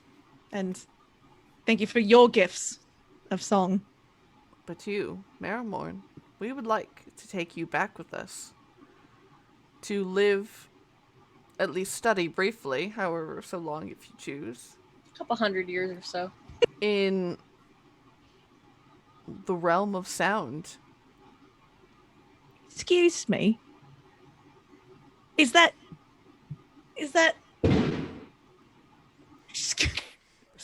did you it's the sound within the sound.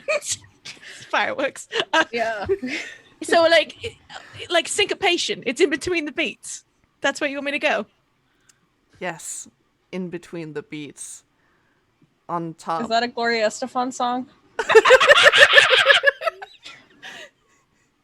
Between the beats of time. Atop the melodies of the universe. The answer's yes, but can we rest up first? Like unchain, I guess, all these howling, screaming people, Yes, of course. Okay, excellent. And you see Cadence, she takes one of the bells that forms her spine, and she pulls it off, and she hands it to you. And she says, whenever you are ready, you must merely give us a ring. But in the meantime, of course, we will help these people. Thank you. Yeah, she wraps it in cloth so it doesn't accidentally ring, tapes it down. Over the little clapper. Yeah, the bell. All right. Oh, so good to see you all two here. Trapped on your beautiful island. Six Killer wants to go over to Valka. Valka, what are you doing? I'm doing a lot of thinking. Yeah, are you sitting on the ground? Are you standing? No, I think he's standing, probably leaning on a wall or something. Okay. Are we at the height where Six Killer has to kneel down and meet your eyes, or no? You probably have to squat slightly, yeah. I mean, he's only 5'4". Yeah, there's already. Six Killer's gonna go over to him, and she's gonna, I guess, squat a bit, bird squat, and say, Valka, how Valka feeling? You spend your entire childhood hanging out with someone who turns out to not actually be very good for you. And you think that it's the only way to live and the only voice of reason you got and the only person out there looking out for you. And then it turns out they were just using you for something, to get a book, to take over, to help the Shadowfell take over the entire material plane. And kind of feels pretty bad to know that the entire time you were just kind of being used.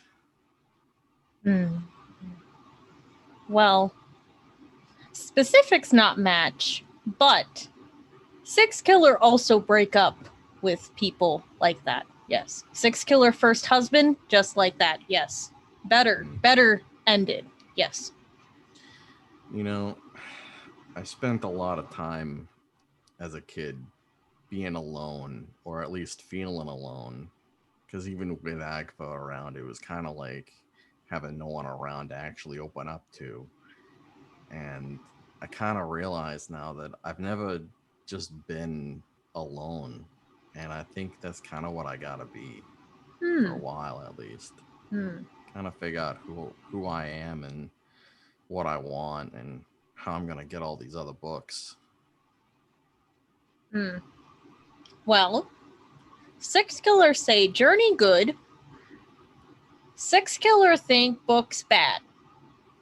Six Killer say outright, books seem bad. Not spend time with books. Think books have bad ending.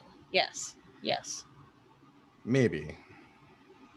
But what's more important is that I learned from Agford that there's others like me that he was using to find the other books. And I know what I want. And I know that I know what I'm going to do with them.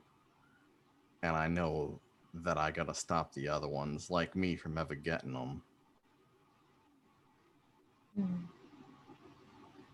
Well, if Valka need journey alone, Six Killer understand. But Valka, no, Six Killer always help. Six Killer always be there. Win call. Six Killer friend. He smiles and you see all the pointy teeth. And he's like, yeah, thank you, Six Killer, for being a real friend. You were like the only friends that I actually found out to have.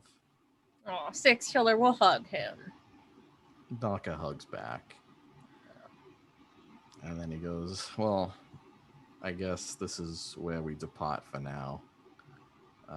Tell LuVon that I'm glad that he was able to find Penelope, and tell Marrowmorn that even though we had our squabbles, it was really nice having her around and being her friend. It was really nice learning what real friendship is. Valka not leave now. Valka no need to leave now. No, I do gotta leave now. I gotta find all those books, and I gotta make sure that Marrowmorn doesn't stop me, because I know Marrowmorn's really got it out for me in my hat. Yeah. Hey, I heard my name. I came over. Did you call me? Yeah, like Marrowmorn. 5 Thank times. you, In case thank you you were... for being my friend. Most importantly, Valka, I'm sorry. I tried to bother you about your hat. I didn't understand, and it's okay if I don't understand. You know, that's just what some friendships are. So I promise I won't try to do anything with your hat. So thank you. But what about your necropedias? Yeah, I gotta go find all of them. All right, well, let's do it. You gotta go to that island and learn the true meaning of music or whatever the fuck. The realm of sound? I can ring that bell whenever.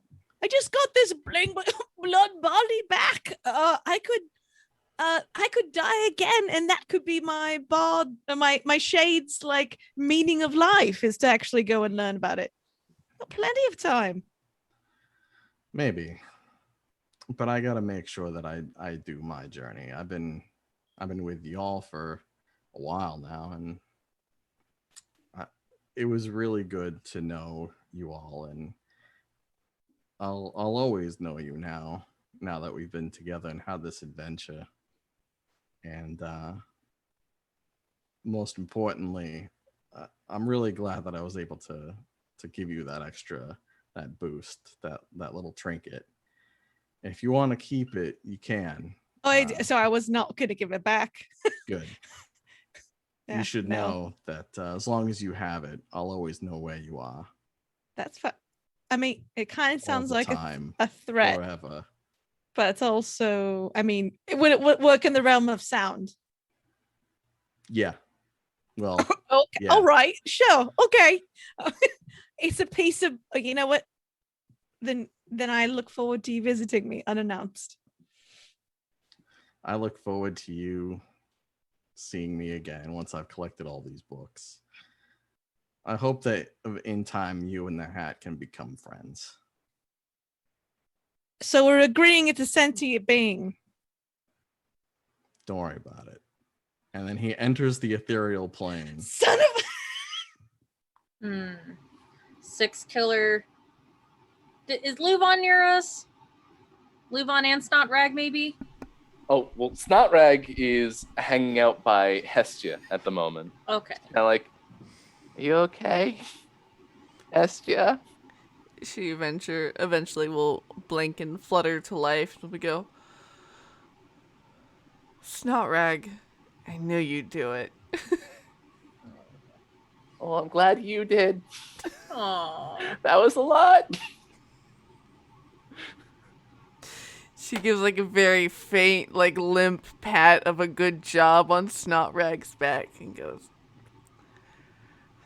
think we've earned a rest for a few weeks before we get back to work. Maybe a few months. LuVon, though, walks over as Valka disappears. Wait, where'd Valka go? I was gonna compliment him on his hat. Six Killer's gonna look at Marrowmorn and Marrowmorn and LuVon and say, so all agree, follow Valka. Yes? Absolutely. How dare he? We can get to the ethereal plane easy peasy. And she pulls out her sword and with it like I'll just stab myself right now and we'll get on with it. Whoa. You know what? There's probably there's easier ways. Easier ways. But yes. Plan. Dinner, then follow Valka. Absolutely. You can't go that fast anyway. We've seen those legs. Feeling a little Yes. hungry. Small man. Yes. Yeah. Ooh, what do you want to have? See what Hitchcock family made. And then Do you like bug meal? No, I'm teasing. They made really good food. I feel like, I mean, that's where I would end it. Yeah. Yeah. Or like an image of like Yeah, us walking into the sunset. yeah, and like it just in front of us is the tiny dot that is Valka, and we're like, we can.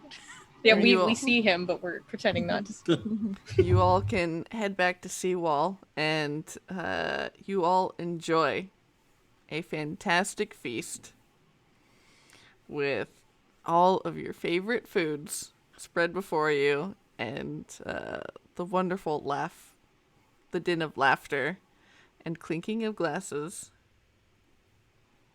As you all have completed, what you have come here to do, and lived. Wow. And that's where we're gonna end it. Wow. Let's pull some giveaway winners. Yay! I Yeah. can't believe we got a good ending, guys. Same. My I thought we God, were all yeah, gonna nobody- die. Nobody died. In fact, two of us fixed it. came back. Yeah, we fixed it. We fixed so much. I'm All right, so so happy. for our first giveaway winner, for my copy of Empire of the Ghouls, Ghouls. and my personal personal DM notes, so you can read all of my secrets. That winner is Soke Samurai. Nice. Congrats. Congratulations. Okay, samurai. For this fantastic set of dice from RPG Dice, these ectoplasmic beauties, we have Lyra J. Congrats. And then for Yeah. Congratulations, Lyra J. and for the PDF and physical copy of Fantastic Lairs that Jen and Willy wrote, we have with I'll put in a drawing in the front of the characters from Rising Hunger if you want. If you don't want, if you're like, no, I'm just gonna sell it to eBay. Don't worry about it. We have full 10111606. But how do you say it? No. Congratulations, full 1011606. Yes. Thank you, everybody. Thank you, So- everyone. This has been a fantastic time, and I am absolutely in love with this cast, and I can't wait to pull you back for a very fun and silly adventure that we can all share together. Yay! Absolutely. I want to come back immediately. Please put me on another show. I love working with all You know of what? you. You know what? Just take Same. 10. We'll be right back. Join in for our Okay, next I've rolled up a new immediate. character. This is a Yeah. clown. We're gonna roll some characters. I would love to play a clown, dude. If I got to play a clown, I would do the makeup every week. Oh man! say Just that. Oh, DM me. Soke Samurai just said, I would like to give my winning to Rihanna because she asked if that's all right. Congratulations, Rihanna. No, that's not the. No, I just want you to send me the what. I'm trying to see if Sage wrote shit about us in the notes. That's all I want to know. Sage- You, Sage- Share that. You have to share up with us. yeah, you The just have to copy pictures. the notes. If that- Soke if you- Samurai, please take your prize. No, take your break. Yeah, yeah. I'll let. Yeah, I really appreciate it. But no, I just want to see what Sage wrote about us. Big So, idiot. That's Yeah. like that's on Sage. Sage has to copy all of Just God take pictures damn of all it, of it and LuVon. then send it. Yeah. Again. Again. Every that's page it. is No, just, please. would they please just go through the story? Yeah. I want to see every damn it or every like crossed out line. And it- I want to infer what I happened. feel like a section that's just like cut for RPing again. yeah, Like 3 hours. Mhm.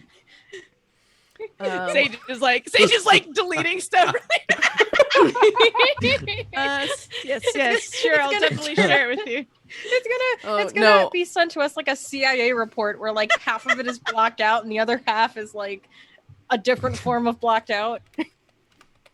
Yeah, so all of my notes are handwritten, so deleting stuff, hilarious. Yeah, no, I don't write shit about you. I just write about. Oh, well, I'll send you pictures. I have copies of my notes. I'll send them to you. Exciting. I'm You'll have excited to- to read Empire of the Ghouls now too. You'll get to read my Definitely. beautiful cursive handwriting. But yes, I have been your storyteller, Sage. I have been the Willy Boo at the Willy Boo, fun posting online and having a good time. Bringing for you not just LuVon the Dampier, but LuVon the Leonin and one Snotrag the Undead Kobold throughout our adventures. This has been a fantastic time. Absolutely phenomenal group. Love to play with you all again. Soon. In fact. Big same. Yeah. But for now, you can usually find me shitposting on Twitter or usually over at twitch.tv/ColonelCheru every Thursday for the Shadows We Cast, where I am pulling as much bullshit out of my ass as I can on a weekly basis. And I'm Riana. I've been playing Six Killer, the large Kenku paladin, who, side note, is probably going to spend some time with Hitchcock after all of this. So if you guys want to write the fan fiction, you can send it over to me at DIY Yes. Ferret I on need it. Twitter or basically anything. And now that this campaign is ending, you can find me infrequently at Gamers Table, where we have a Star Trek game. It's a lot of fun. And beyond that, in November, our book Coyote and Crow that I've helped write on will be coming out. And maybe when Coyote and Crow comes out, you might want to keep an eye on our Twitter page, because maybe we'll have some other things to announce when the book drops. Maybe. Can't say. NDA. But Mm. I really look forward to everyone seeing that. So thank you. I'm looking forward to that. That's going to be awesome. Yeah, and I've been Matt, aka Valka Ilford, the Shadarkai witch, straight from the Shadowfell, and who knows where he's going now. I've also been Agfa, the best friend, as well as the hat. Yeah. You can find me on Twitter at Kintaro TPC, and my podcast, The Crow's Codex, at The Crowdex. We just had this past yesterday. Was it yesterday? Probably yesterday. You'll find out. We had the second episode of Poison yes, of Prophecy, yesterday. a Norse myth based Ryutama campaign. We learned about Yasena, the fortune teller, and it was a fantastic time. Next time, in 2 weeks, we're going to meet another character played by none other than the illustrious, the very one who's in this stream. Oh, am I supposed to jump in? The Jen Vaughn. Yes. I'm very excited. I have not listened to Barbara Perez Marquez's episode from yesterday yet. But I know. you can tell you're like, I watched the metrics. Nobody from Seattle's listened. No, very excited. Thank you. I have been Jen Vaughn. You can find me online at the Jenya, where I am a cartoonist whose book is still under NDA, but will hopefully be announced soon. It's horror, it's YA, it's for you. The video game I work on, Daily Transformers Heavy Metal, has been announced and is in soft launch. So if you are watching for some reason in New Zealand, thank you. And you can play it right now. You can sign up to play it or get notified as soon as it comes out at transformersheavymetal.com. And I play also infrequently once a month over at Roll20 app for Fiasco First Fridays, and we'll hopefully have another stream going at some point soon. Maybe I'll start one on my own and then invite everyone else here. But it will be it'll be like a comedy, but it's not funny. It's very dark, so it's like a reverse of this horror where it was like we were too funny, but until we got to the foot stuff. So no, but thank you again. I've had so much fun with you all, and I mean, also like this was my this is my pandemic crew. Like I don't know, like I feel like you all helped keep me like happy and hanging out, and like it's been a pleasure. We wrote it out. That's right. Yeah. Keep on running it out. Keep on writing it out. Yeah. I'm looking forward to our next wine night. Yes. Wine and cheese night. Maybe we do like a necessity. We do scenes with the cheese though, like crime scenes, or like we do a little like super diorama thing. Just like don't have to be that fancy, but Also, don't look up the facts on Cheese Whiz. It's terrifying. Okay, good to know. Like a tablespoon is like a fifth of your daily like sodium and caloric intake. And I was like, but I would have like 10 tablespoons whenever you open up Cheese Whiz. So yeah. Anyway, thank you. Popcorn. Fun times. All right, and yes, and we have some exciting things coming up on this channel as well. Oh my god, already next Wednesday, we are going to have the very first episode of our second campaign for Venture Maidens, where we just had our session 0, which was just so absolutely spectacular, and I'm so excited for you all to meet this new cast of characters, as we're all just like, have really big families and come from these well adapted and well grounded backgrounds, and oh man, we're in for a ride. I am sure.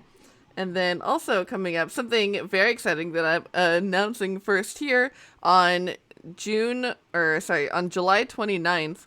TCG Player, who is a MTG card seller, is sponsoring us for an episode for the new Magic the Gathering set that has to deal with Adventures in the Forgotten Realm. So it's a whole D&D themed Magic set, and it is so incredibly flavorful. And so TCG Player is sending us a collector's booster box, which I'm going to use to construct a one-shot adventure with a super, super cool cast of Michael Sinclair II from Motherlands, with Shivam Bhatt, who is a big magic person and wrote for Dragonlance back in 3.5. And let's see, we also have Megan Sheepwave, who is super awesome D&D and magic artist, and then we also have Jonathan from Dungeon Drunks coming, so it is going to be a high fantasy, high pulp good time with some good old fashioned D&D. But yeah, so follow us at Venture Maidens and me at Staff of Sage, and to be able to keep up with all the cool stuff that we're doing. And follow all of these fucking cool-ass people on Twitter as well to see what they're doing, because they're all amazing creators. And I am so, so thankful to be able to have such a fucking fun time with you amazing and creative-ass people. It just, like, every Friday, it's just been such a treasure. to write for you all and to guide you through this adventure. And so thank you.